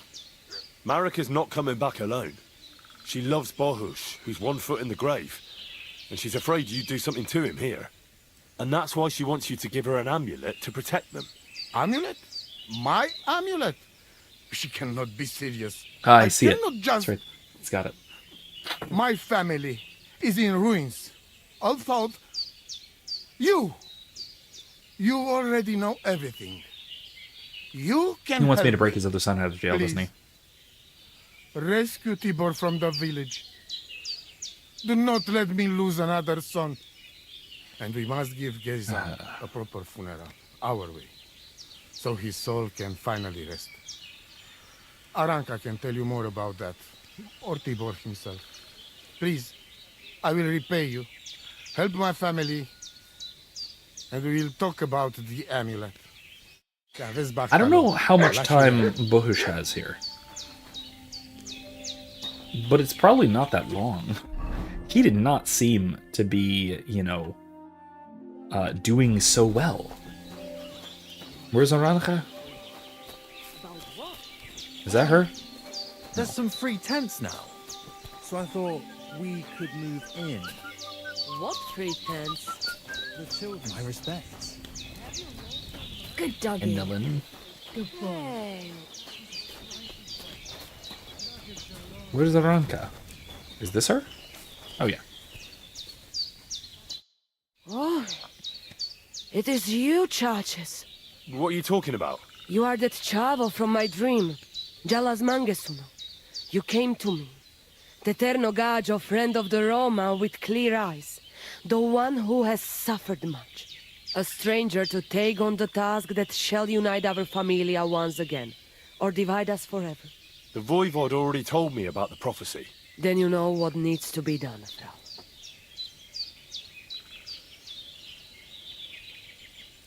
The Voivod sent me. It's about Geza. I know. It is not hard to guess by the look on your face. My poor boy Geza. More dardeles. Tibor, he would talk his way out of it, but Geza, he's so hot-blooded. He always loses his temper. And so they killed him, and now his body is lying somewhere. It's such a weird language. It's me who goes to get him. Because none of us can let the It's very gods Latinate, see but with us, or weird, we would suffer the same fate. weird letter sounds. Letter sounds. The letters work strangely. Let's put it that way. But otherwise, it's very Latinate. It's very Latinate. Do you know where I can find his body? I do not know, but it must be somewhere in the woods near the village of Semin. That is where it all happened. What exactly do I have to do? Find his body and bring it to his favorite place in the woods. We will bury him there. Where is that? No one knew Geza better than his Frau. When you free him, he will surely tell us the best place to bury Geza. All right. You can count on me. Okay, so I gotta free his Why do brother you young first. people always have to rush into everything? When you get my chavo's body, let us know. We must bury him the right way. Our way. So that he can truly pass to the next world. He will be the same when dead as he was alive. Geza's ghost is not one of you would want to meet. Hopefully this family will be at peace then. Are they, in any way pagan? I did not actually think that Romani were typically pagan. You wouldn't have any idea where they might be holding Tibor. Somewhere in the village of Semin. But I cannot tell you where. Well, that's just vague enough to be If helpful. any of us went there, they would end up very badly. Yeah, I bet. Alright. Take care. Actually, and let's have see. a pleasant... What does she have? Ooh. Ooh! Hello.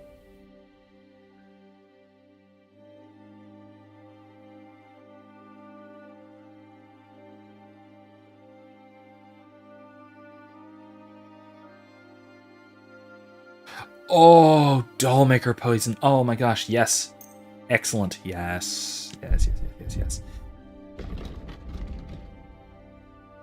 Damn.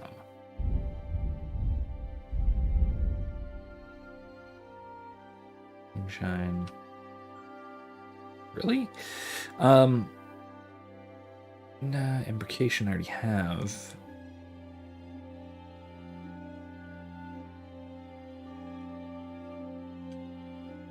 Hang on. Nothing. Let me check. my recipes. Okay, so I only have lullaby. Poison. Wow, okay. Chamomile, okay. To your liking, sir?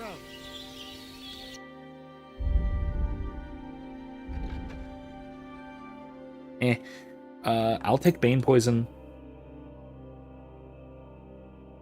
Nah. I have it. Dollmaker. Oxblood? Nah. Embrocation. Oh, Nighthawk. See better in the dark. Nice. Okay. Painkiller. That's good. Quick Finger. Thievery, Craftsmanship. Yeah, sure.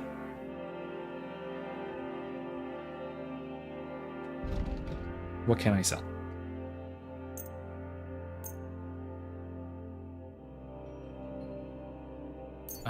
Here. Onions. I don't need onions. I don't need schnapps either. It's not worth a lot, but you can have it anyway. Ooh, got a lot of stuff. Okay. None of this you can really make use of. These, though. All right, let's haggle this out. I'd like to do something about that price. That's... Okay. Do we have a deal? Well, if you... Larches, it's a deal. Happy to be of service, sir. Not bad. All right.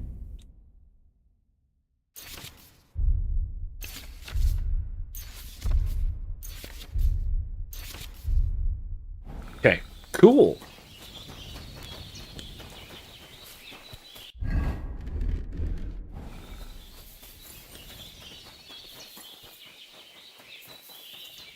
All right, let's get out of here. Go to Semine. Check on the brother, son, the guy. What a cheap old nag. Hey. Good. No, she's a good girl. All right.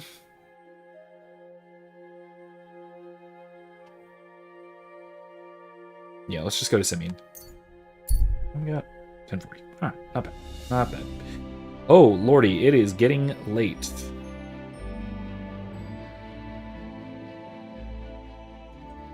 Stop the camp. Why not? Huh? Oops. Sorry. I must be... Huh? Stop a while, my good man.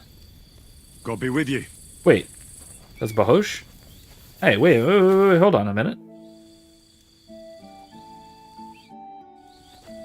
That's Bahosh. This seems glitchy. This seems glitchy to me.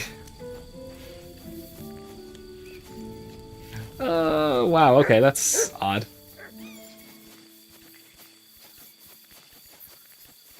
It is allegedly Bahosh. Once again, this strikes me as glitchy. Very much. Anyway, that was weird. Anyway, so there's another thing that I did want to talk about while I'm searching around for this kid, guy, man, whatever, this guy. Whoa. And it's that, so I've been going into, okay, what inspired this is that I've been listening to Martyr Maid's series on, What's that? I'm saying hello to you. Hi. Oh, it's just you, eh? Uh-huh. Can I talk to, okay, whatever.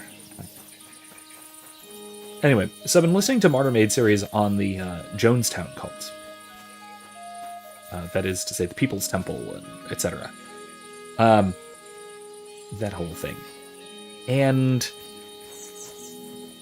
I'm reminded, first of all, it's a great series, and you should absolutely watch it, or listen to it, or whichever, however you want to finding it.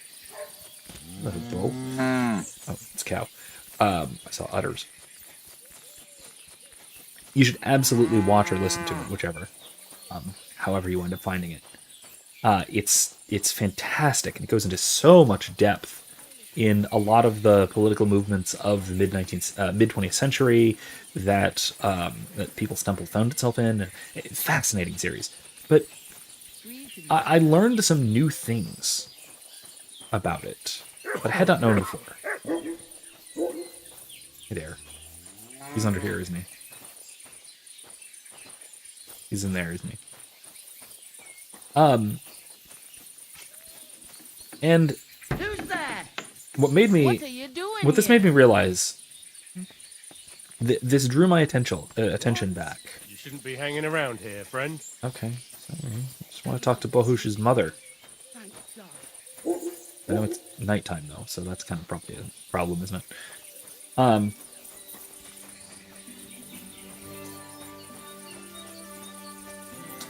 Anyway, it made me think of an episode of Criminal Minds. So I don't know if anyone has watched the show, but I did a lot through like high school and college back in the day. I used to love the show. It was great. And I still will say there's some fascinating things about it. There's some fascinating aspects of the show. And yet, there were also aspects of the show which are...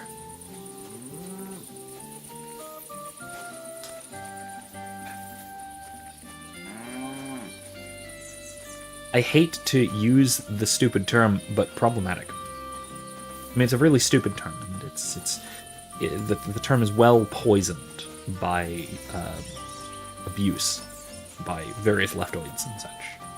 My respects. You silly doggy. I hear there's a captive Let's come back nomad to here this. from the camp by the pond. Aye, there is. He's locked up with the saddlers, and they'll be wanting a Saddlers, fat huh? ransom for him. But I don't want to get involved in that. Take care and have a pleasant evening. Okay, let's see what we can do. Anyway, it's a good show, but it's honestly like a lot of cop shows. It's easy to become jaded on those sorts of things once you sort of realize the real nature of organizations like the FBI and the real history of a lot of You can't be here. both them and both the FBI themselves and the various groups that they've tangled with, so to speak, both innocent and guilty. And so because the show lionizes the FBI in general, but especially this semi-imaginary or imaginary version of a specific FBI team, the Behavioral Analysis Unit, which is actually a really fascinating concept. Again, based on a real practice of behavioral analysis, which is a applied psychology to criminology. It's neat, but because it lionizes the FBI in this way, it wanders into, I don't know if accidental or intentional, propaganda. And so I'm reminded of one episode in particular. Walking around Bohemia looking like 'tis but a flesh wound. Yeah, that's fair. I mean, okay, so, alright, I'm sorry. Okay, I know I was talking about a cool episode of Criminal Minds and the People's Temple and cults and mass suicide and stuff, and that's fine. It's great. But also, propaganda. Yes, thank you. Propaganda. Great term. I like it. But the armor, I have to kind of talk about the armor really quick, because Sir Brunswick's armor is... I mean... Okay, so this actually fits, I think. I think this works for the setting, because it's clearly antiquated, right? And you can see that especially with the helmet, right? The helmet is a great helm. Great helms fell out of favor almost entirely by the late 13th to early 14th century. So by around the year 1300 or so, great helms completely fell out of favor. And this is very clearly a great helm.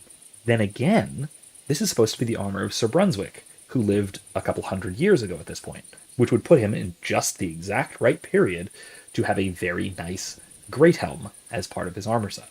So actually it makes sense. It makes some degree of sense, at least. Anyway, it bugs me a little bit when things are ahistorical, but I think that on on further examination, I do actually think that this works. So, cool, now that I'm thinking about it. Anyway, I like it. I like it also. Got very nice overall look and feel to it. Not to mention the lion crest. Man, it's cool. You watch Blue Bloods, and it's in some ways Catholic propaganda. Interesting. Interesting. I have not watched it, so I have to take your word for that. Yeah, the last cop show I put any significant amount of time to was Castle, and that's because I'm a really big fan of Nathan Fillion, having just talked about Firefly, so of course. But no, this episode of Criminal Minds, I actually, before I talk about the Captive Nomad, I do want to talk about this, right? So this particular episode is about the BAU, this unit of the FBI, basically trying to talk down a cult that has gotten into a standoff with the local FBI field office, more or less, with the FBI. And it is very clearly a Waco stand-in, right? They're in this little compound. I think it's even in Texas. They have like their own separate compound. They're basically preppers. It's a cult. They have a messianic leader. And there's a big standoff with the local and federal law enforcement, the whole thing, right? And realizing this now, after I've learned a good deal more about Waco and a good deal more about Jonestown, that what they're essentially doing is they're combining elements for the show. They're combining elements of Waco and of the Branch Davidians in Waco with the People's Temple of Jonestown. And they are incommensurate elements. They're elements that do not mesh together because the two cults could not have been more different. But they're directly taking historical events from both cults and just putting them into this fictional version, right? So there's a story in the episode about where the BAU guys talk to the former leader of this cult, and where he says where he got into a conflict with the current leader, and he says he told the current leader, when God wants me to step down, he'll tell me. And then the guy who became the leader pulled a gun on him and said he just did. Okay, well, that's something that literally happened, right? David Koresh did that. And then, of course, but he was way more charismatic about it and wasn't just so outrightly violent, right? So it's taking something that happened with the Branch Davidians and making it seem worse than it was. And then it's also taking elements from things that Jim Jones actually did with People's Temple. For example, there's a little scene in the episode where the leader passes around basically communion wine. Everyone drinks, right? And he says, he basically tells everyone, "You've just drank the poison. We're prepare for death," right? And it's a loyalty test. It's trying to see who reacts boldly to this, who reacts well, and who is panicking, right? And so this is something that Jim Jones actually did in California. This is before he went to Belize, or not Belize, wherever it was in South America. Forget. This is something Jim Jones actually did as a loyalty test for his sort of inner circle, right? And so this is the problem, though. Of course, is that Koresh wouldn't do that, and Jim Jones wouldn't do the other thing. These are very opposite archetypes. They're also wildly politically distinct, right? So the Branch Davidians, yeah, they're kind of hippies, but they were also very distinctly 90s radicals. They were separatists. They were preppers. They were what we would probably think of as right-wing radicals. The People's Temple were absolutely left-wing radicals. They were socialists. They were broadly speaking integrationist, anti-American, peacenik hippies, and atheistic socialists, if you got deep enough into the cult, right? So again, it was very much they were very much opposites. But so what I think this episode was doing essentially is and then also, of course, it has a relatively good resolution where they don't, burn hundreds of women and children alive. Dozens, not hundreds, fine, whatever. They don't burn a bunch of innocent women and children alive at the end of it, because that would not make a good episode of TV, like they did at Waco. And there isn't a horrific mass suicide like there was in Jonestown. No, they end it more or less fine by having someone essentially shoot the cult leader, and then everyone else just peacefully surrenders, I guess. That's kind of hand-waved a little in the show. But, like, it strikes me as a kind of, I don't know, the FBI's wet dream of how they wish these things happened. Like, it portrays the FBI and everybody related, everybody involved, as hyper competent, as being the absolutely competent and heroic good guys. And it makes the cult people, the very obvious stand-ins for the Branch Davidians, as worse in every way than they actually were. So basically, it's just the FBI going, well, what if we were much, much better and the bad guys were much, much worse? But that's not how life is like. It's... And so it irks me more and more over the years seeing these sorts of things.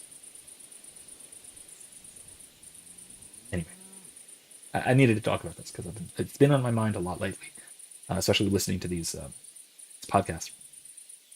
Which again, I really highly recommend. The full series is over 20 hours long. I think it's close to 30, but it's absolutely worth listening to. Absolutely worth your time. Yeah. Again, if you have time when you're driving, or if you're doing yard work or whatever, if you're doing something that does not require your full attention, and you can afford to listen to something, do it. Absolutely do it. Absolutely do it.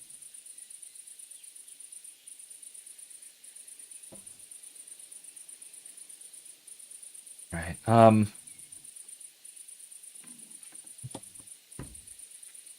This is why Impsimp believes that religious repression is tolerable if you're oppressing cults. This is why the Inquisition was instituted.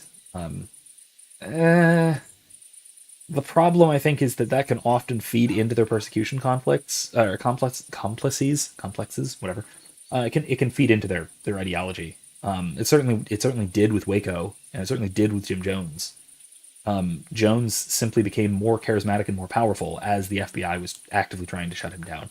Which they were, by the way.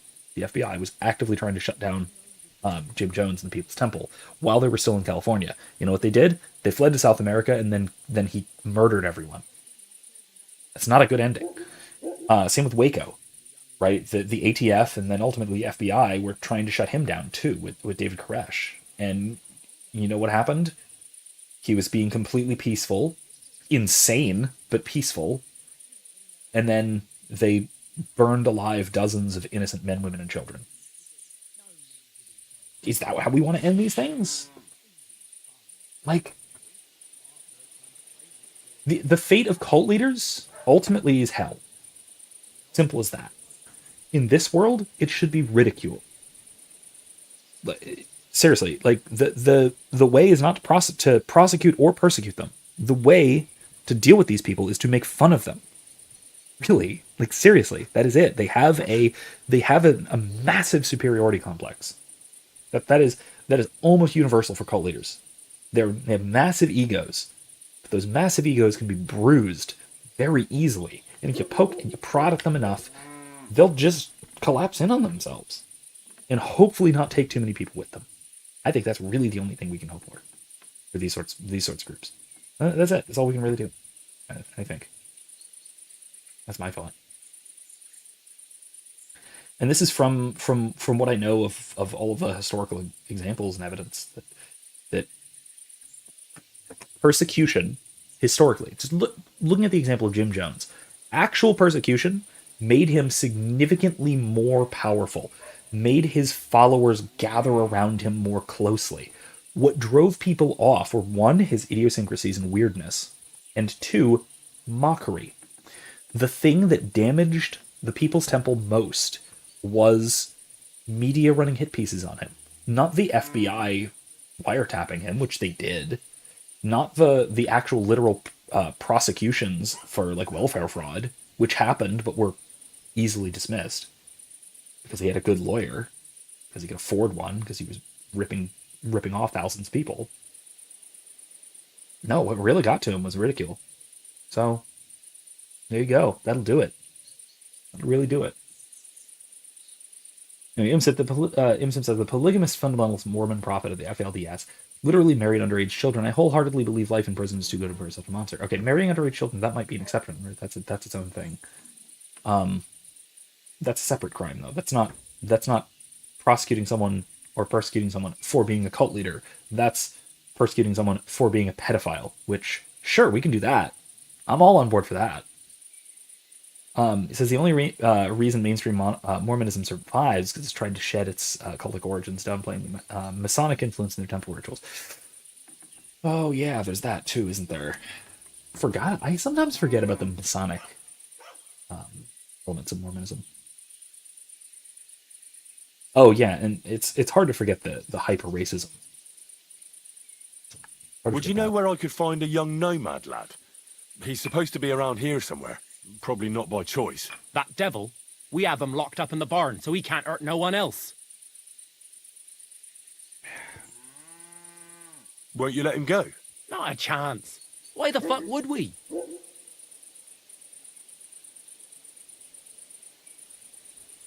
Yeah. I don't think this'll end well. Either the nomads will come for him or... Well, you wouldn't kill a defenseless man, would you? Well... Maybe you're right. All right then. The keys are inside the barn, on a crate, across from the door. Be quick, though. Oops, sorry, buddy.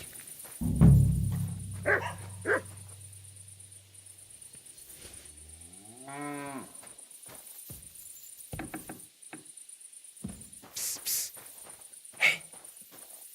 Hey, alright, untie me. See ya. Let's get out of here. Follow me. Why are you going through the window? Fine, whatever.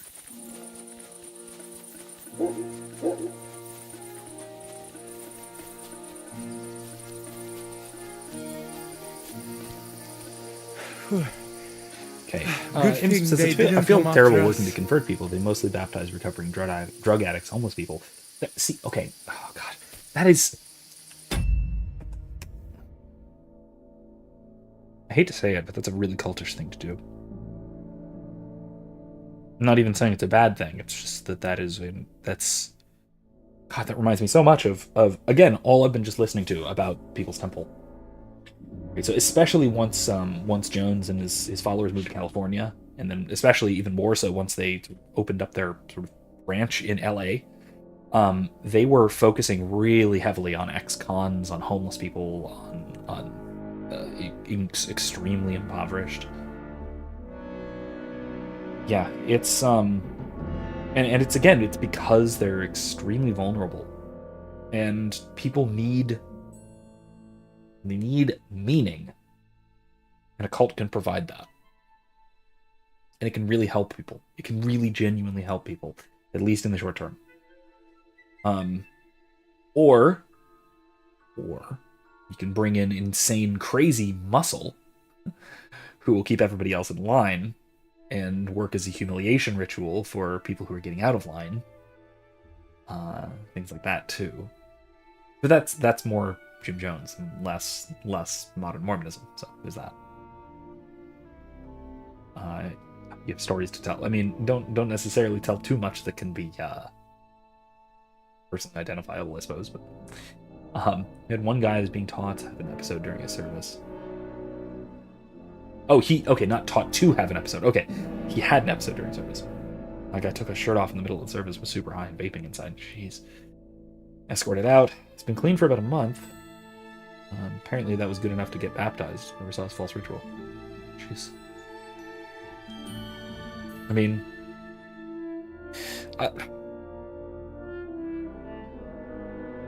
to be fair, you don't need to even be clean at all to get a real baptism. Just you need to be genuine in asking for it. That was something. The last time I ran Now, to that be involved fast in the church, was maybe when I was a maybe kid higher and a requirements, villager set his ricone on me for stealing apples from his garden. Palikerav, thank you, Amalo. Who are you anyway? Now we have finally got time for introductions. I'm Henry. The Voivod sent me to rescue you. So, you know I am Tibor then? I am in your debt, Amalo. I expect many things, but not getting rescued by a gajo. Don't mention it. I talked to the Voivod and your ma. They want to bury your brother. Allah's gaze. I will have that picture before my eyes as long as I shall live. He was a Delino sometimes, but I loved him still. We were walking through the woods when they jump us. Geza think they come to avenge Bohush. He stepped one of them, and the rest of them beat him to death with whatever is at hand.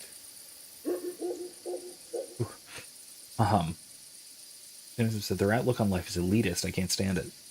Not everyone, but certain people have an air of superiority about them, lack of humility, and claim they completely know God. And the Trinity is man-made foolishness.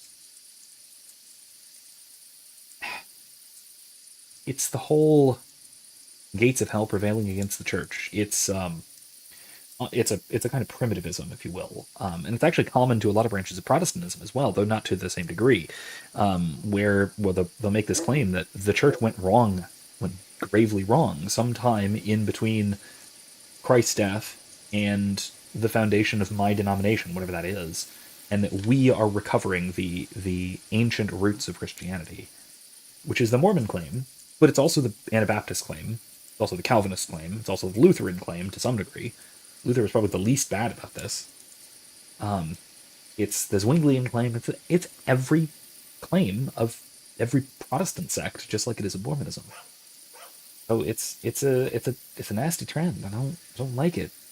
Don't like it. And you're right. It even just that is incredibly hubristic. And this actually comes back to kind of, I'll say, one of the videos I have in the editing room right now, the one about Jason Solo, because one of his chief spiritual foibles was syncretism. It's the idea of sort of borrowing from a bunch of different traditions and constructing one's own system of belief and practice, just from this hodgepodge of all sorts of different things, and judging for oneself what is superior or inferior about these disparate traditions without trying to fully comprehend them.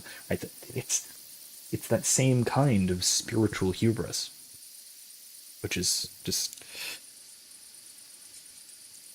oh man, it disturbs me really at a visceral level to some degree.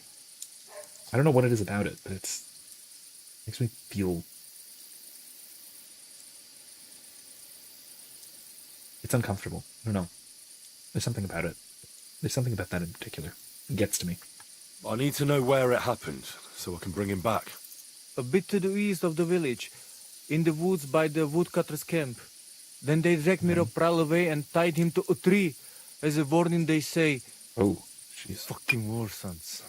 Do you know where his favorite place is? Yes, we went there together often. There is a shukar view of the woods and a cliff above babbling stream. Just go west along the rocks from the woodcutters, about 200 paces, always along the edge. There is a nice clearing there. I will go ahead and wait for you. I will dig a hole while I wait. I think I know what I need to. I will meet you in the clearing. Okay. I will wait there until you bring Geza's body. I know where Marika is. I talked to her. She's taking care of Bahush. Geza messed him up badly. I am sorry to hear that. The important thing is that nothing happened to Marika. That girl is more capable than many Mursha. Farewell, my friend. Okay. Wait, people are looking for me? Where? Okay, east of the village. That is very clearly west of the village. That's very clearly west of the village. What are you talking about?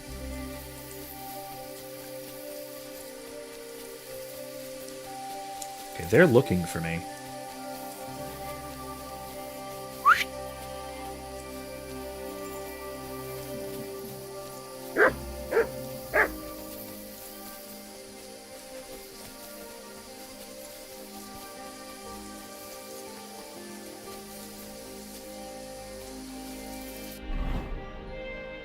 it's hard to see. It's getting dark.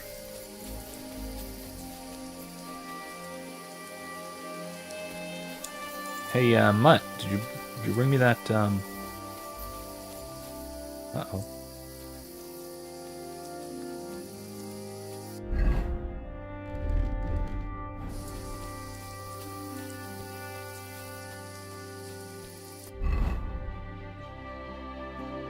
Why is my noise inconspicuousness so high?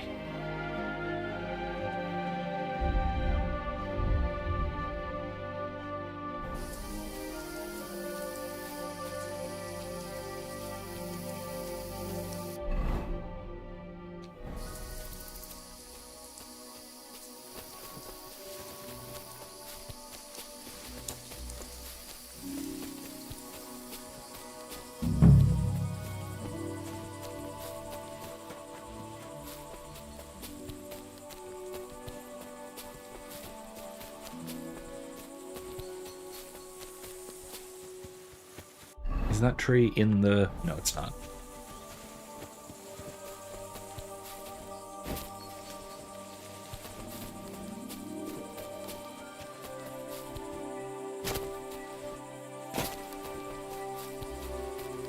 Came out of the zone.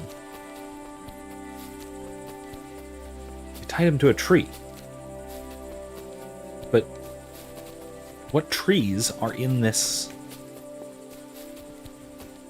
area?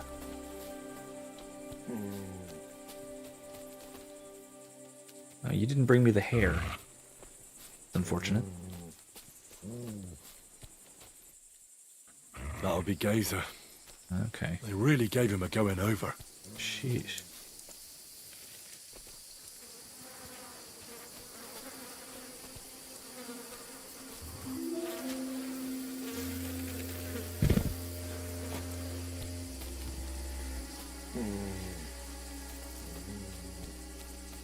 Ooh.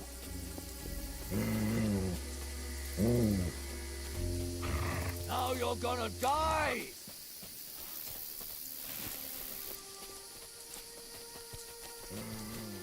Show what you're made of! Let's see what you're made of, you bastard! Go fuck yourself! Ha!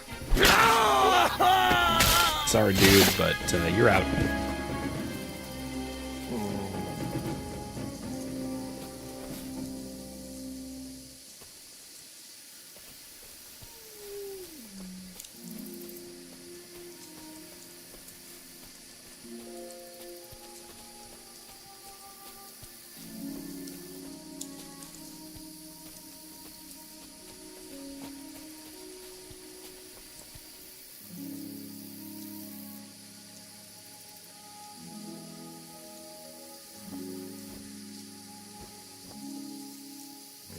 What's the button for throw a rock?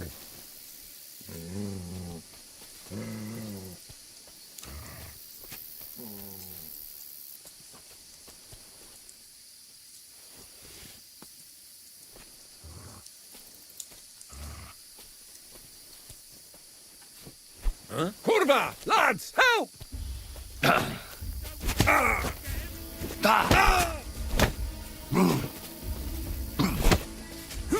You won't get me! We're gonna gut you, Okay. What Back do you off. want? Sorry.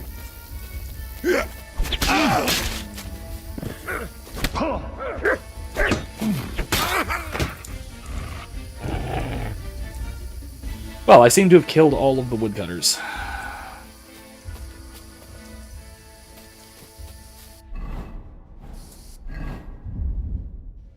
That's not good.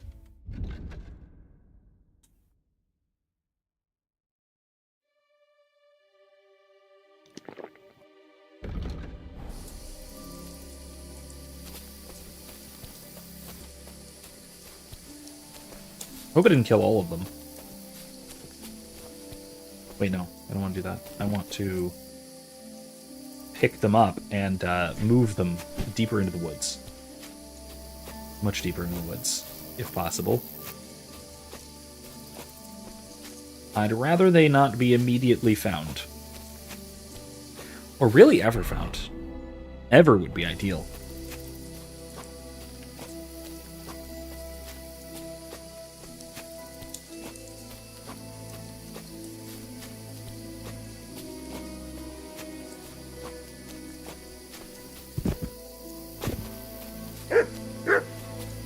Shut up, Mutt.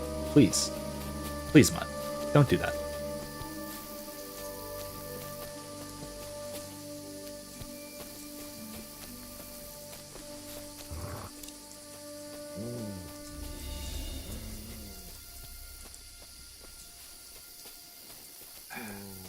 This might be fine. This might also really bite me in the ass. I'm not actually sure. Ugh. You're as heavy as a sack of rocks.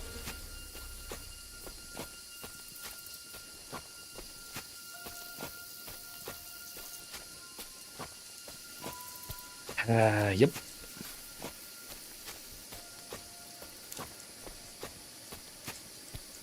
I mean, the good news is I did take out all of the witnesses. I guess. This isn't how you imagined things would end for you, is it?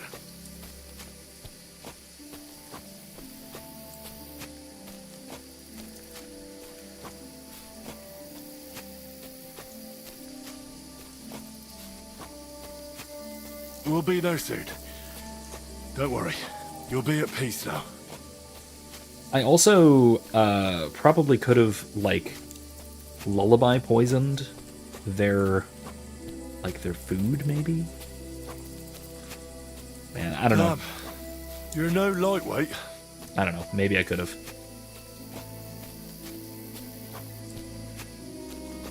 Maybe not, though. Oh, well.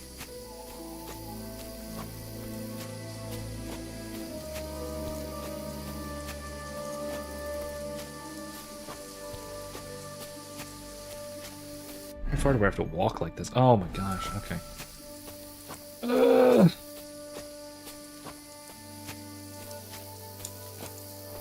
It's gonna be a little bit.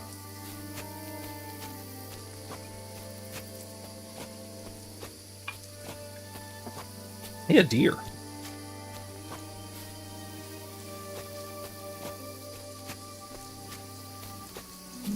A bunch of deer.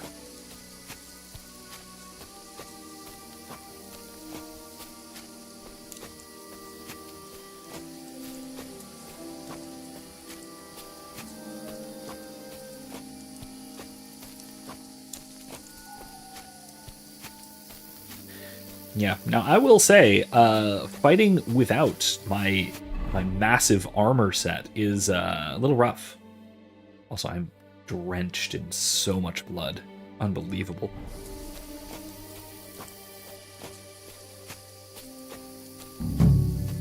Okay. In the right spot, right?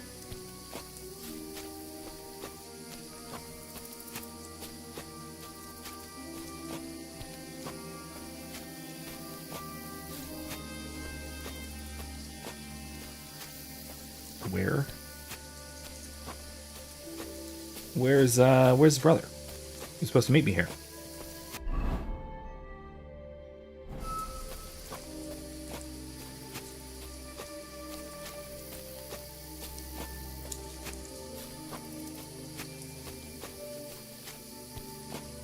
Now, I will say, not to try too desperately to justify everything, but put him down here, Henry. Not to try too desperately to justify everything, but Poor Gazer almost broke my back. Thank you for your help, Henry. I hope the Keeping- woodcutters did not cause too much trouble. Well, I managed. keeping a body, someone's dead body, Anyway, mutilated my and tied to a family is not tree here is absolutely heinous. Head, I must come to Vartinel. Should I go to the camp to get her and the voivod? No, I will go and get them myself. You have done more than Particularly, enough for us already. like, socially in this context, And I have like, to that's bring something from camp. utterly heinous. We must bury him with his favorite possession. That is the only way he will remain in the next world and not want to return. You stay here with him and wait until I come back with the others. This is extremely pagan. Or maybe just folky. I don't know. Folksy. It seems extremely pagan. I'm covered in blood. Thank you for saving Tibor. And that we can bury poor Geza properly now. Palikerauter Nogajo, you who will finally unite our familia. Now come with us to escort Geza on his last journey. Had to kill a bunch of people. Got the body. Lamented the hubristic primitivism of Mormonism, and also a lot of also a lot of Protestantism. Class, these are gypsies. Oh, need to let Angel out in a minute. Omaro amaro de amen adagives. Od mugamenge amare bini. Sarte amen od mukazolenge. So amenge musarte. Umalidia amen. Androbini. Tirohin od hagaripen. Acknowledge the Trinity, unlike some people. Toash dupinen. Andresa bershkai avena. Amen. Amen. Well, after this cutscene, we're going to have to stand by for a moment because I have to let the cat out. Amen.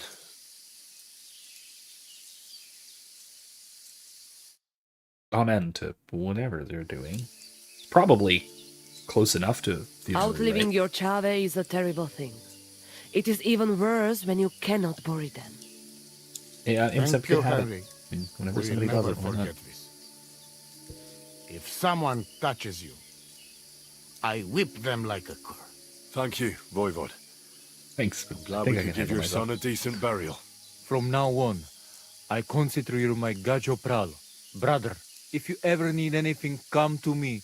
I will share all I know with you, and if you ever it's probably need a pretty place to stay syncretist. at our camp, Like I said, I think it's sure just Geza would folksy. not mind you sleeping in his place. I think it's just And I will keep my word and proper tell you how Catholicism, things but are with the some amulet. like But let us folk now traditions get things slapped on there. Come to our camp. We talk. You know, that sort of thing. Which, okay, common enough, really, I suppose. Not that it's a good thing, but common enough, I'm sure. Henry, the thing is... Okay, yes, Cat, I will get to it. Give you the amulet. Not even now? After I did everything you asked from me?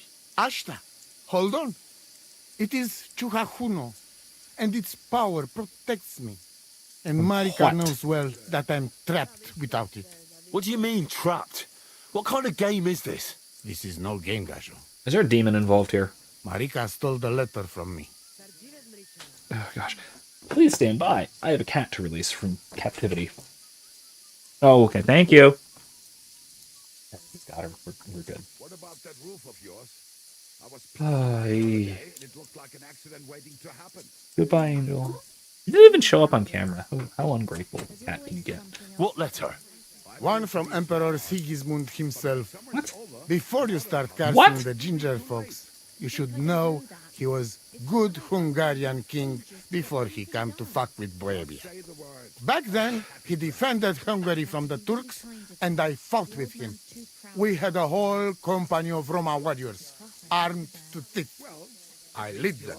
For our help, Sigismund gave us letter of safe conduct that give us freedom to travel and protection from the law. So you're not subject to any lord? Just so. He give us freedom to travel the world and judge our own people by our own laws. With the letter, we are free people. Without, we are like beasts to be hunted. They can put us in pillory, drive us out of town. Anyone can do what they like to us. I can see where this is going. That piece of parchment make us people. Without it, we are nothing. The rest of the camp doesn't know yet, and they must not find out. But what's that got to do with Marika? It seems when she ran off, she take a letter with her as a guarantee. Oh no, Klaus. Yeah, they're sovereign citizens. Something. But by taking letter, traveling, she put not us all in driving. danger. Me and all camp. And if I give Oh, up God. amulet too, it is my end. Bring me back letter from Marika. When I have it, and amulet here in my hands, I will forgive her. She can come back then. I mean, look, there is something like genuine and legitimate about that, right? In a way that is not the whole silly sovereign citizen thing, right? It's there's something about this, right? It's that well, first of all, a king more or less has the legal right to just sort of do that kind of thing, give people political autonomy, so to speak. But beyond that, it's them having their own little sort of like micro political independence. It makes perfectly reasonable sense, right? There's nothing that odd about that sort of thing. It's just that it's in a civilization like this, it makes sense that it's necessary, for one, because they can't rely on the legal protection of any given lesser sovereignty, if you will. But then also, beyond that, it makes perfect sense within a sort of polycentric legal context as well, because they are essentially a Riddler. Ooh, yes. They're essentially their own sort of semi-sovereign group, right? Oh god, it's already nightfall. God be with you. And with you. How about taking a break? Rest those legs and try your wits instead. Let's do this. Come on, don't be shy. I won't bite. Yeah, it's That's a relief. What were you going to offer me? Curiosity killed the cat. No shame in that, though. They call me Barley. Okay. I'll come back to this in a second. But right. So as I was saying, right, that it makes some sort of sense, right, that they can govern their own affairs, which is perfectly reasonable. This becomes a problem when people under their domain wind up having conflicts with people under a different legal domain, right? So, like the situation we have here of them and townsfolk sort of killing each other, right? For something like that, you have to have some kind of recourse to either a higher authority or some mutually agreed upon authority, right? Which is why you can just theoretically just get a third party, this guy, for instance, to resolve a situation like this. You just do that. If both parties can just agree to, hey, here's a neutral third party, we both agree to abide by the decisions of Sir Henry of Skalitz, I guess. Because here he is, and he's trustworthy enough, and we both trust him enough to make a fair decision, so great, good, done. And you can resolve that without any kind of higher authority, in theory, which is essentially what's going on here. But then also, you can, in that case, you basically have to appeal to the Emperor, the King, or whatever you want to call Sigismund. Which, I mean, he's not going to have time for this, but you can try. That is kind of the problem with having fully independent sovereign groups like this, which is fine. Again, it can be fine in if you're willing to have sort of mutual arbitration clauses, if you will, to use maybe a too modern of a description. Anyway, I think it's neat. I think feudalism is really cool. I guess that's what I'm getting at. I'm siding with Hoppe here. I was a big fan of feudalism and thought that we could essentially adopt a lot of its structures in a modern context that would work for something like anarcho-capitalism.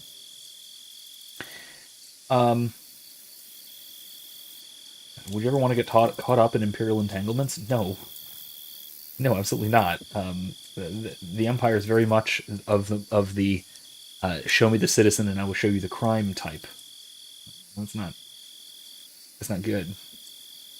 It is. I generally assume you're talking about Star Wars, right?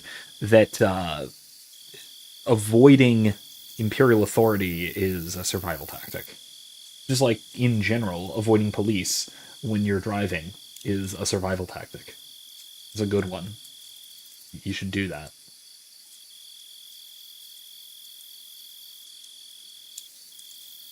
No, I did not see the essay about how Mexicans have screwed up with Freemasonry. I didn't see that. Silas, yeah, loving it so far. It is really good. I just generally love the work that's put into the setting. You have a peculiar name. If I were ordinary, well, that's just another way of saying boring. And boring's not for okay. me. So I wander the roads collecting my riddles, and if I meet anyone I find interesting, I'll happily work a riddle on them. A riddle? Very well. Let's Cool. hear it. Let's do it. Now, listen carefully. Okay. What belongs to you alone, but is used more Oh, I know this often one. by others? Any idea? I know this one. My name. That's right! You have a learned head on those shoulders. The robes of a priest would suit you better than a sword. They really wouldn't, I assure you. More's the pity. Good But reference. down to business. I have a proposition for you. You deserve a reward for solving my riddle. Oh, thanks. Except you've caught me flat broke. Oh, I naturally. can give you some of what little I have. Or teach you some of what I know. What'll it be? Amazon asked if I would ever come up with a hip intro to my videos to attract all the kiddies. Imagine if you go to a seminary and actually become a priest in this game. Well, there was the whole monastery subplot in the previous game. You become a monk for a while. It's kind of an underhanded trick, but you still do so. I don't know, maybe.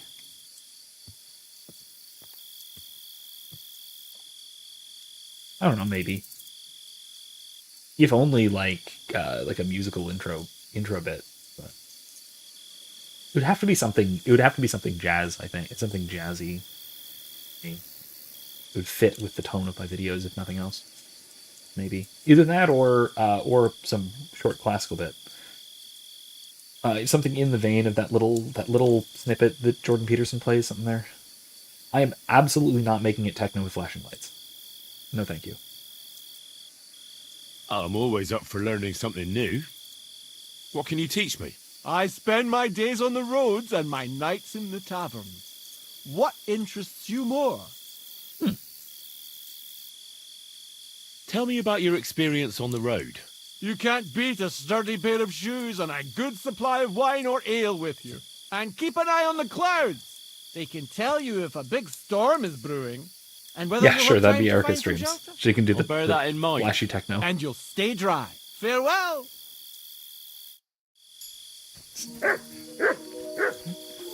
The wacky EDM intro. Yeah. That's more of a that's more the tradition I married into, I suppose. Amsim says I should really do videos of you sitting next to a cozy fireplace, nice chair, coffee, or scotch and a pipe. Okay, two problems with that. Probably more than two, but at least two problems with that. One, Man,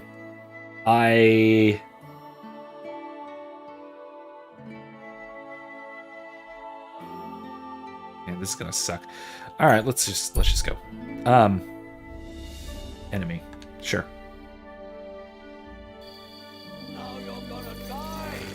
Oh, there's a lot of you. Alert!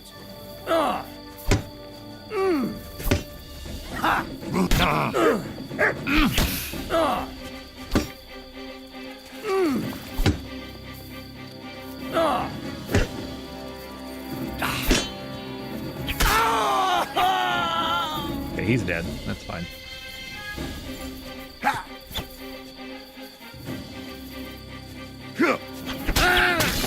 Okay, he's dead. Bring it on, losers. Come here. You swine!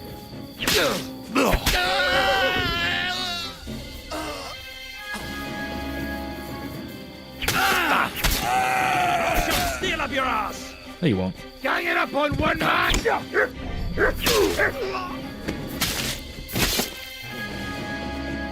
Surrender.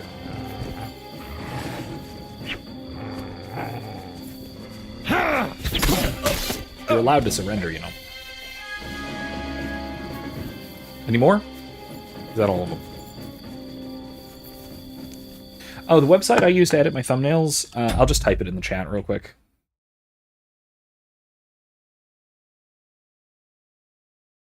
Photopia.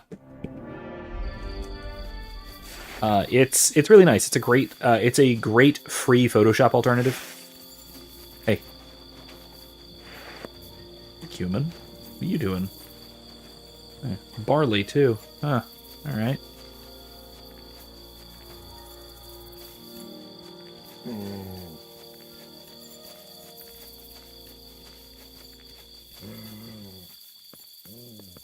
And not wash myself here, you know? Nah, not worth taking. Maybe, but not really worth taking.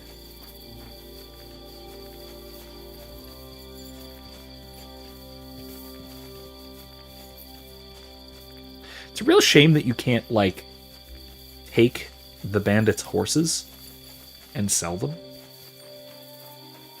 Like you can in, like, Red Dead.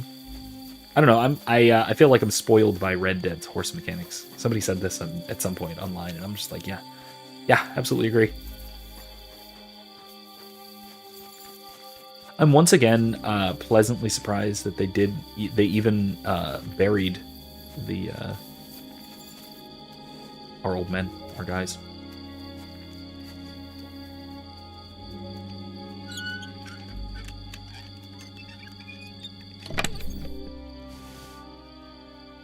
Green screen, proper weapon stuff. Interesting. Good. What are all these?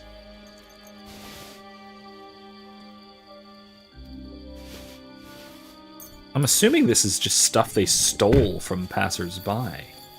This is the loot chest.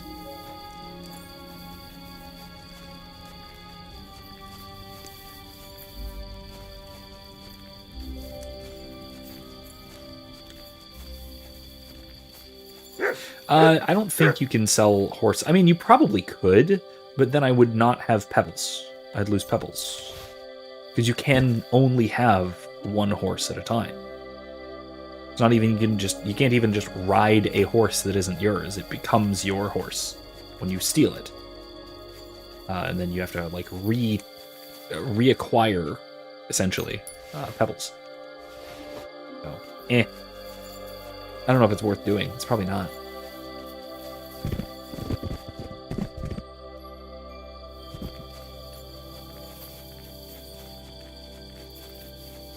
It is very misty.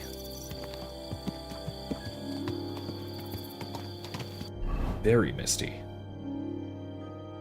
Sheesh. It's gonna be a long road ahead. Actually, what's... Oh god, I'm getting tired too. I should see if I can sleep here. See if it'll let me. Or if there are enemies nearby. What's my... Okay, nourishment's fine. I guess I'll try and sleep here, yeah?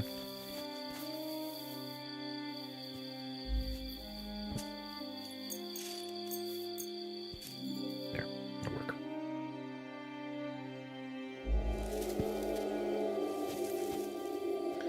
Ah, yes, the howling of wolves. Very nice.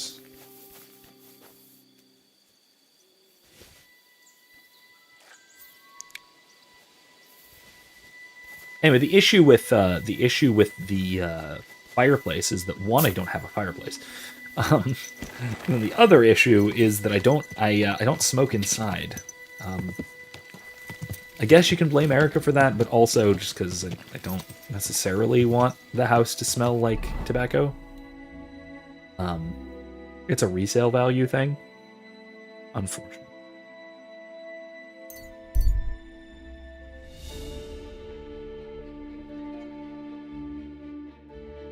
But yeah, I do most of my videos inside, like right there. And I don't do my smoking inside. I do that on the back porch. And the few times that I have, tar on the walls, smoke getting into the computer, yeah, there's plenty of problems with smoking inside. Beyond just sort of the smell of the house, you know. Anyway, though, but yeah, it's so that's an issue. The other issue having to do with it is that it's much more difficult than you think. to smoke and monologue. This is sharp enough as it is. You can have a conversation. You can have a dialogue while smoking, while smoking a pipe. That works perfectly fine. In fact, it's I've talked about this a little bit in the past, but it's very conducive to a back and forth conversation because it regulates the rhythm of the conversation very much so. But monologuing, which is essentially like lecturing, which is mostly what I do in my ordinary videos, where I would want to be smoking a pipe to record anyway. You silly doggy. Oh wait, I need to talk to you. But yeah, that sort of thing is it's extremely difficult to get a pipe to stay lit. God be with you, sir. Because if you go for too long without puffing on the thing, and therefore without pausing your speech pretty substantially, then it'll go out, and you got to relight the damn thing. In fact, I think I posted a video in Discord. Certainly, I'll put a video in the description. Why not? Where I tried to smoke while lecturing.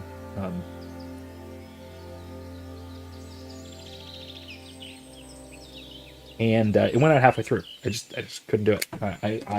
It went out about maybe it was actually probably more like a third of the way through. I relit it, and then it went out again relatively shortly afterwards, and then I just gave up because it's not worth it. Not worth it. It's not worth the trouble. If it were more of a conversational video, If it were more of a conversational video, then maybe that might work. If it was a back and forth sort of thing, because again, I think it can do wonders for sort of regulating the flow of a conversation in a pretty natural way, but not a monologue. Absolutely not a monologue.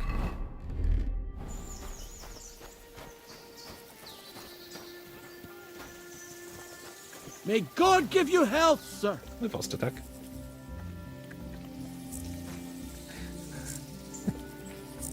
And I also even still I won't really light incense unless the windows are open. I might do like a stick, the little like incense sticks sort of things, but not like a proper charcoal with like proper frankincense. That'll only really do if the windows are open. So.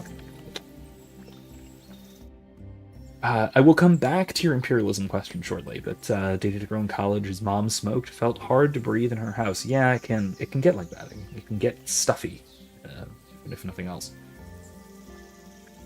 Let's see. Yeah, here we go.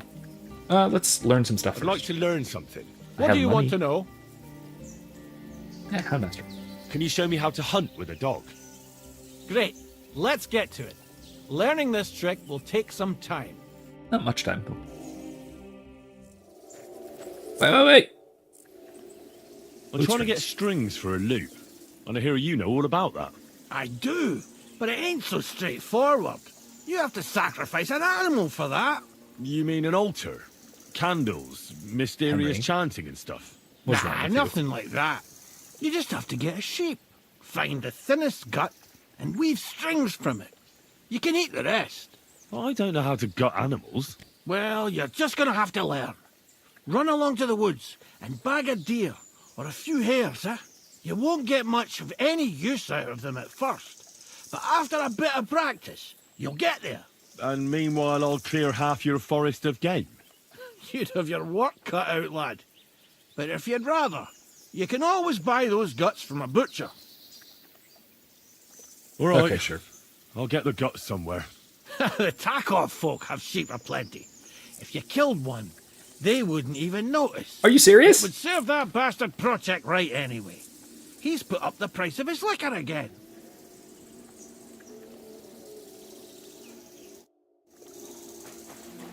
You gotta be kidding me. Did he really just recommend I go and poach a deer? The local huntsman recommended I go poach not a deer, poach a sheep. What? You serious? Okay. right. Does it have to be sheep gut? Or can it be, like he said, can it be a deer? Because there's deer right here.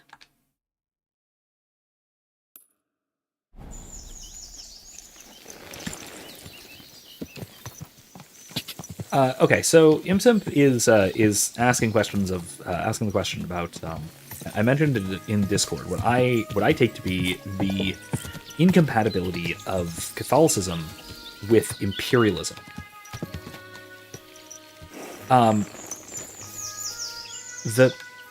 Excuse me? Freaking wild dog.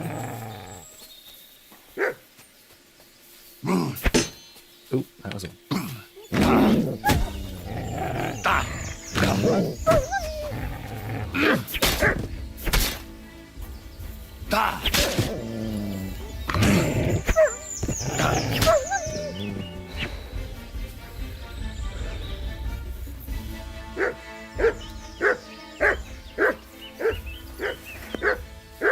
I wonder if I can get guts from the wild dogs. Probably not, but let's see. So why I say that is it's not necessarily Empire per se. Okay, no, they're not going to give me guts, are they? I'll try it again, but we'll see. It's not necessarily Empire per se. That is to say, it's not necessarily rule of one culture over another. But the specifically and distinctly secular imperialism that you'll find in a lot of instances, right? That I have one bolt. It's a buck? It's really small.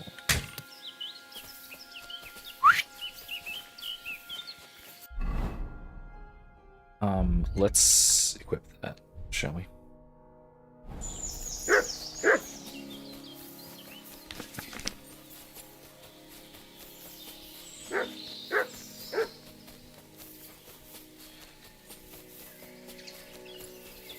Oh.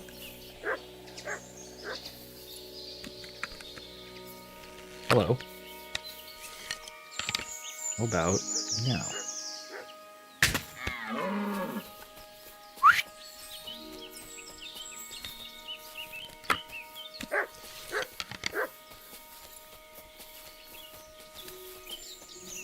Man, these things are just not going down. One shot and a dog bite is not enough to take... Or, I mean, maybe it is enough to take him down. I don't know. I just lost track of him. Anyway. So, the point, though, is that where the Empire becomes more important than the Church...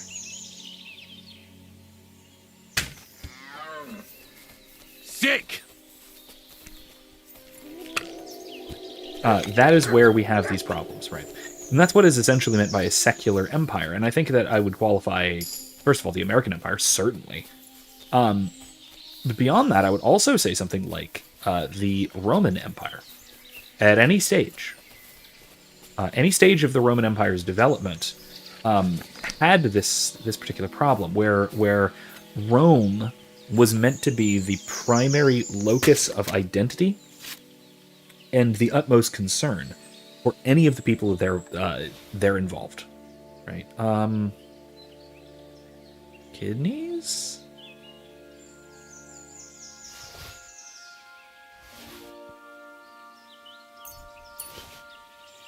Hey, Mutt. You want a treat? Look what I have for you. Have some. Enjoy. That didn't help me, did it, though? Sheep. Gut. It does have to be a sheep, doesn't it?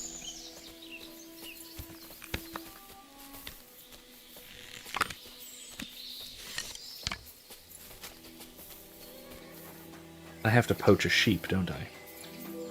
You're gonna make me do it, aren't you? You're gonna make me poach a sheep.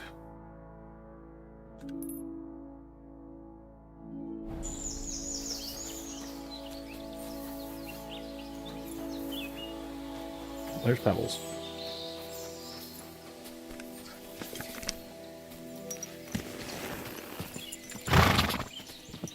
Sure, God used Rome to spread the gospel, but then it destroyed Rome. Like, don't forget that the pagans are not completely wrong. I mean, they're kind of wrong. They're not completely wrong about the fact that Christianity did not exactly help to preserve the Roman Empire. Yeah, and yes, the emperors of Rome did, for at least some time, worship Christ. Sure, he did that. But first of all, it took a lot of... it was nearly pulling deep to get that to happen. It took some real doing. And then, like I said, it wasn't exactly all that beneficial for the Roman Empire. Right? Because it no longer had itself, right, Rome per se, as this central, like I said, a locus of identity, right? Which it did have initially, right?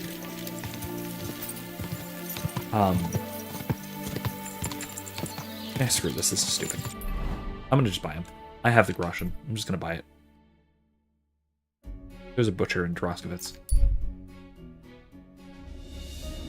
I'm a bit hungry. I would not say that. I would not quite say that.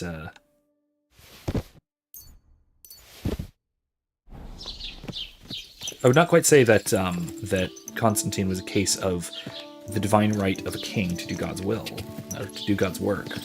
It was a case of God using someone to do his work, certainly. But I wouldn't say it's a divine right. Certainly not. Because he was given the authority to spread the word of God, doesn't necessarily mean he was given the authority to rule. Certainly not necessarily to rule justly either. That's its own separate question.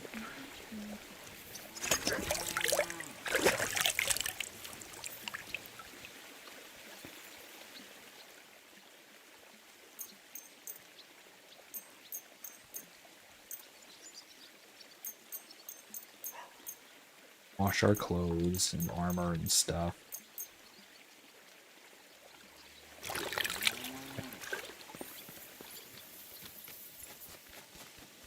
And look, I won't say that it wasn't ultimately an improvement to Rome. It certainly was. If I don't have... But it was a... Huh?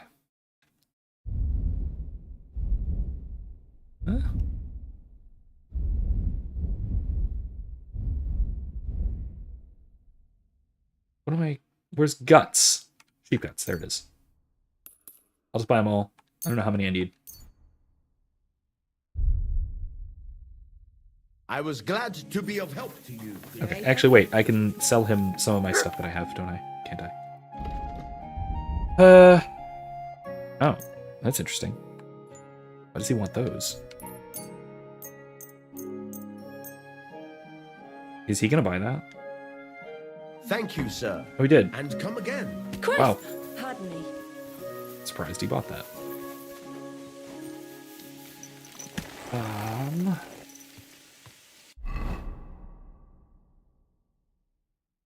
And so I would say, okay, so you say, isn't the Kingdom of God a multicultural empire? Sort of, but only sort of. And I say sort of because the thing uniting the church is Christ, right? It's not the union per se, right? Any kind of empire that is an empire and not a church or not something else is navel-gazy. Right? That's almost a key characteristic, right? So, and that is, of course, the fault in most, if not all, worldly empires. And that's ultimately why they become so destructive of the cultures that they touch, so destructive of their own citizenry in most cases. Right? And that's essentially why Rome had a problem with Christianity in the first place, is because the Christians placed Christ before, or let me put it this way. The early Christians placed their identity as Christians before their identity as Romans. And that was a problem for the Romans. Noble sir. Because the Romans wanted the Roman identity to be the one unifying factor that united all Roman peoples or Roman-ruled peoples. You were Roman first, and then you can be whatever else you were, so long as that is subservient to and in service to the empire. And so if you have some authority, some structure that is not the empire for its own sake, if it's the church for the sake of God, then that can unite everyone, that can unite people just fine, but not in an imperialist sort of way, right? That gives everyone, something to obey. It gives everyone in the empire, a loyalty above the emperor, right? And so that's contrary to imperialism per se. What do you think of the divine irony that the descendants of the Romans who persecuted the apostles now visit the tombs of the apostles as pilgrims? Beautiful. Chef's kiss. Perfect. Good job, God. I've got that sheep. I love when God does that sort of thing. It's gorgeous. I hope you killed the poor creature before you pulled it out of its rectum. Or did you chicken out and buy it somewhere? Not that I care. Wait here a while and I'll make them strings for you. I didn't want to poach someone's sheep. Okay. Yay! Let's finish this up. I halfway promised that we would finish this tonight, at least based on the thumbnail. By the way, while we travel, funny thing, it is April Fool's Day still, at least here. So I'll ambush. Yeah, let's stop and get involved. What's going on? I don't wanna. Leave me be. Fuck! Somebody please! Wanker! I'm all yours! Let's see what you're made of, you bastard!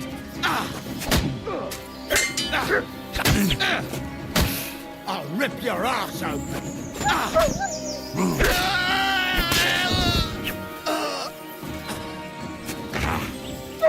You wanna try me?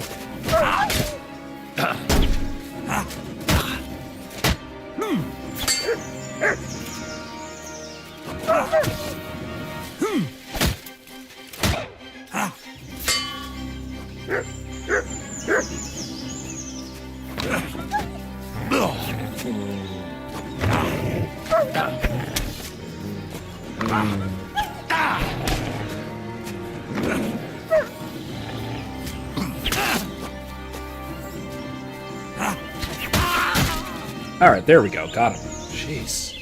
That took some doing. Imsim said the East. East Byzantine emperors made themselves ecclesiastical leaders, made the church subservient to the emperor's wishes, and this is how iconoclasm rose. Arguably the Orthodox schism. The problem of Caesaropapism. Yeah, I would tend to agree with that. I think that that's, if not the issue, it is certainly an issue that led to a lot of the problems within Christendom, frankly.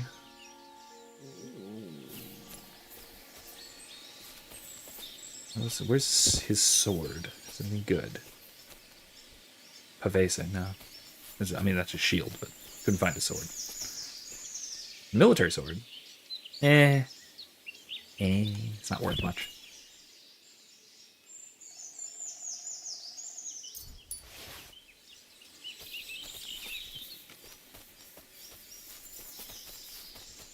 There's pebbles.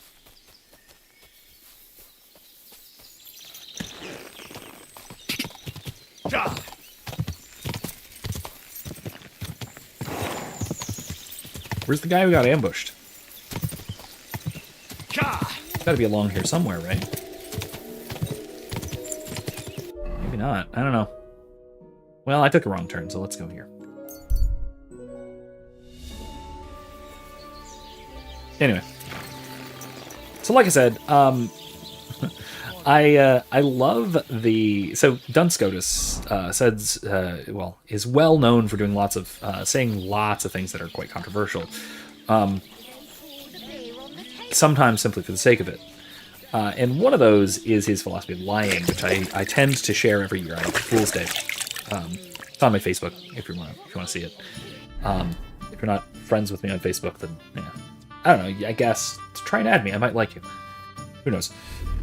In any case, essentially he delineates a few different kinds of lies.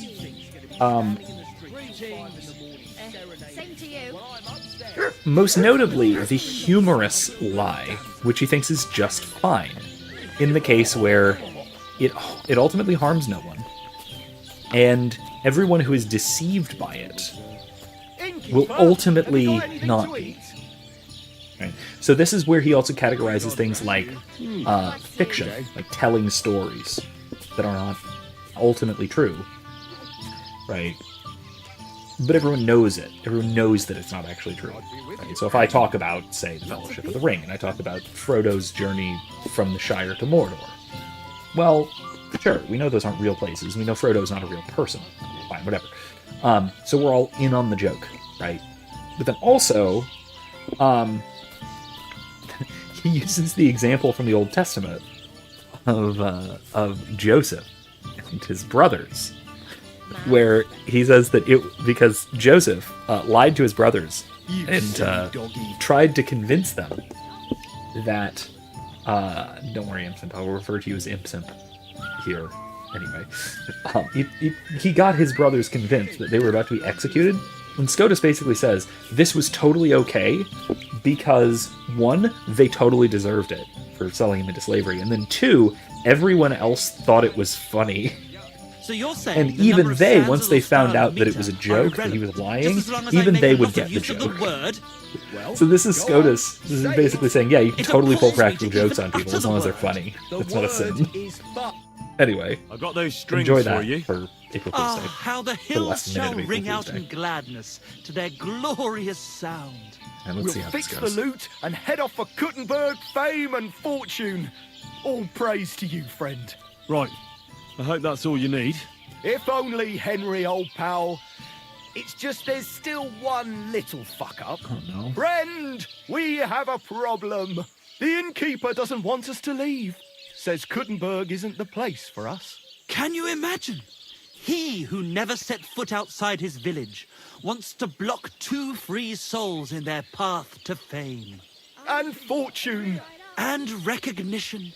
And under the skirts of town maidens. Of course you do. Yeah. In short, dear friend, you must have a word with him. You're worldly wise. He's sure to listen more to you than to us. Hang on. How can the innkeeper keep you from going anywhere? Well, you know, he's incapable of grasping that the You owe artistic him soul money. needs to fly as Don't you? free as a bird. Aye, he's an Ignoramus. Besides, we owe him a bit of coin. Well, why don't you pay him back then? That's just it. We'd love to. We could always scrape together a few groschen. But it's not coin he's after. He wants us to work off our debt. Why do I have to be the one to solve it for you? Because we don't have time. We have to concentrate on composing our songs. Here we go again. Creating art. Art! Believe me, friend, once we get to Kuttenberg and make a shitload of coin, we'll pay you back double. Tell you what, tenfold. Okay. Fine. I'll have a word with him, and we'll see what happens. That's the spirit. Let's drink to that! And what can I get for you? Okay. Actually, hold on. But I'm not gonna. I want to try and finish this. If this is the end of the quest, I want to see if I can actually finish it. But also,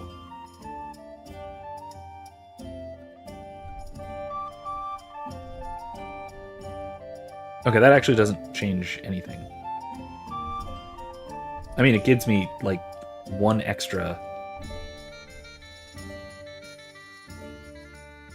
It changes literally nothing.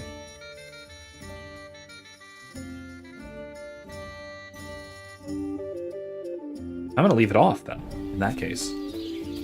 Now, where's the innkeeper? Anyway, let me talk to this guy. Let's try and finish this up before I go.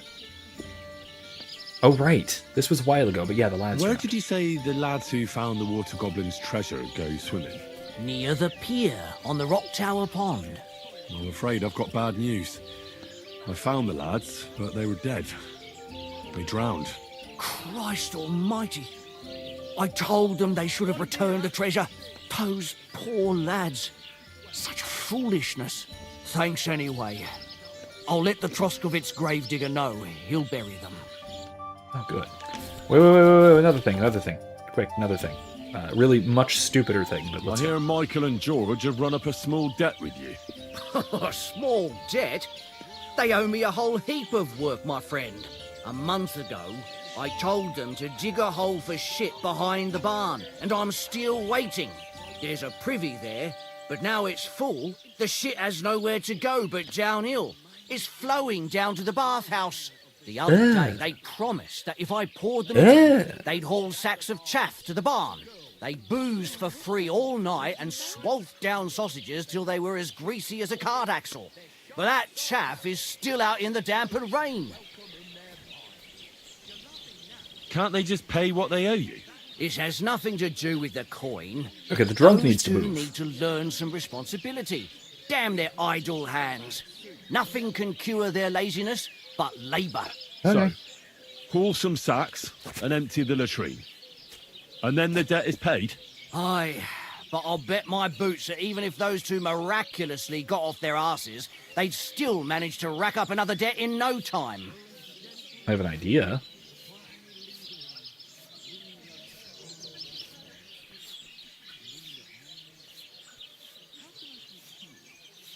What is it Michael and George have to do to pay off their debt? Haul sacks of chaff to the... Okay, I already got that part. Okay. Is Henry really gonna have to do this? Oh, gentle knight. Fellas, about those jobs you're supposed to do. We? But, dear friend, we're artists. Why don't you do it yourselves? What?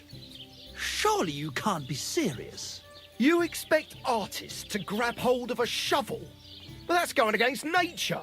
We have to compose new songs now. Oh, not this again. Being a poet is hard work, you know.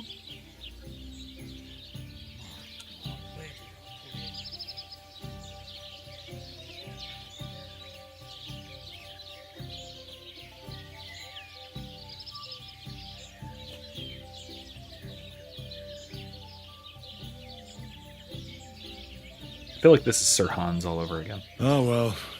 I suppose I'll have to do it myself. I knew you'd never leave us stuck. You won't be sorry. We'll pay you back in gold for every single turd. God bless you. Greetings. Wonderful. Great. Batch of beer, Excellent. Delightful. Anyway.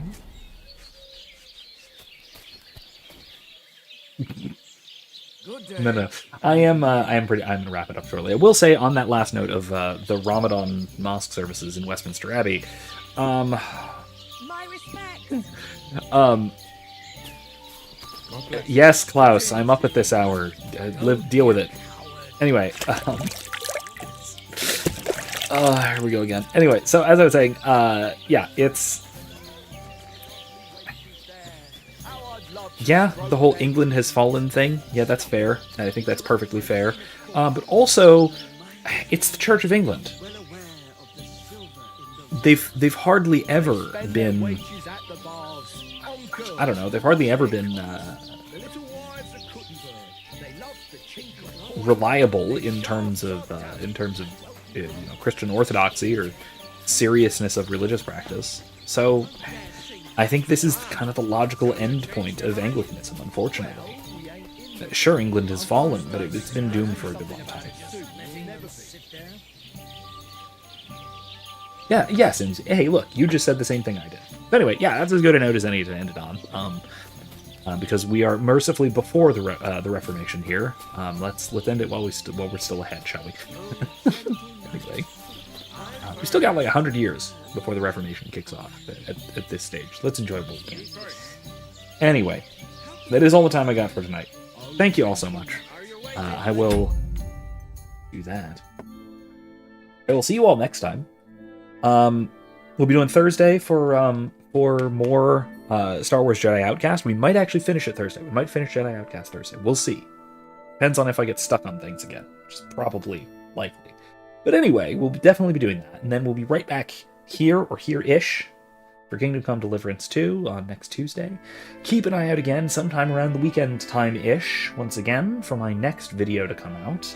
And if you have a particular preference, again, let me know. I've got the 2 next ones I have already recorded that I'm currently editing.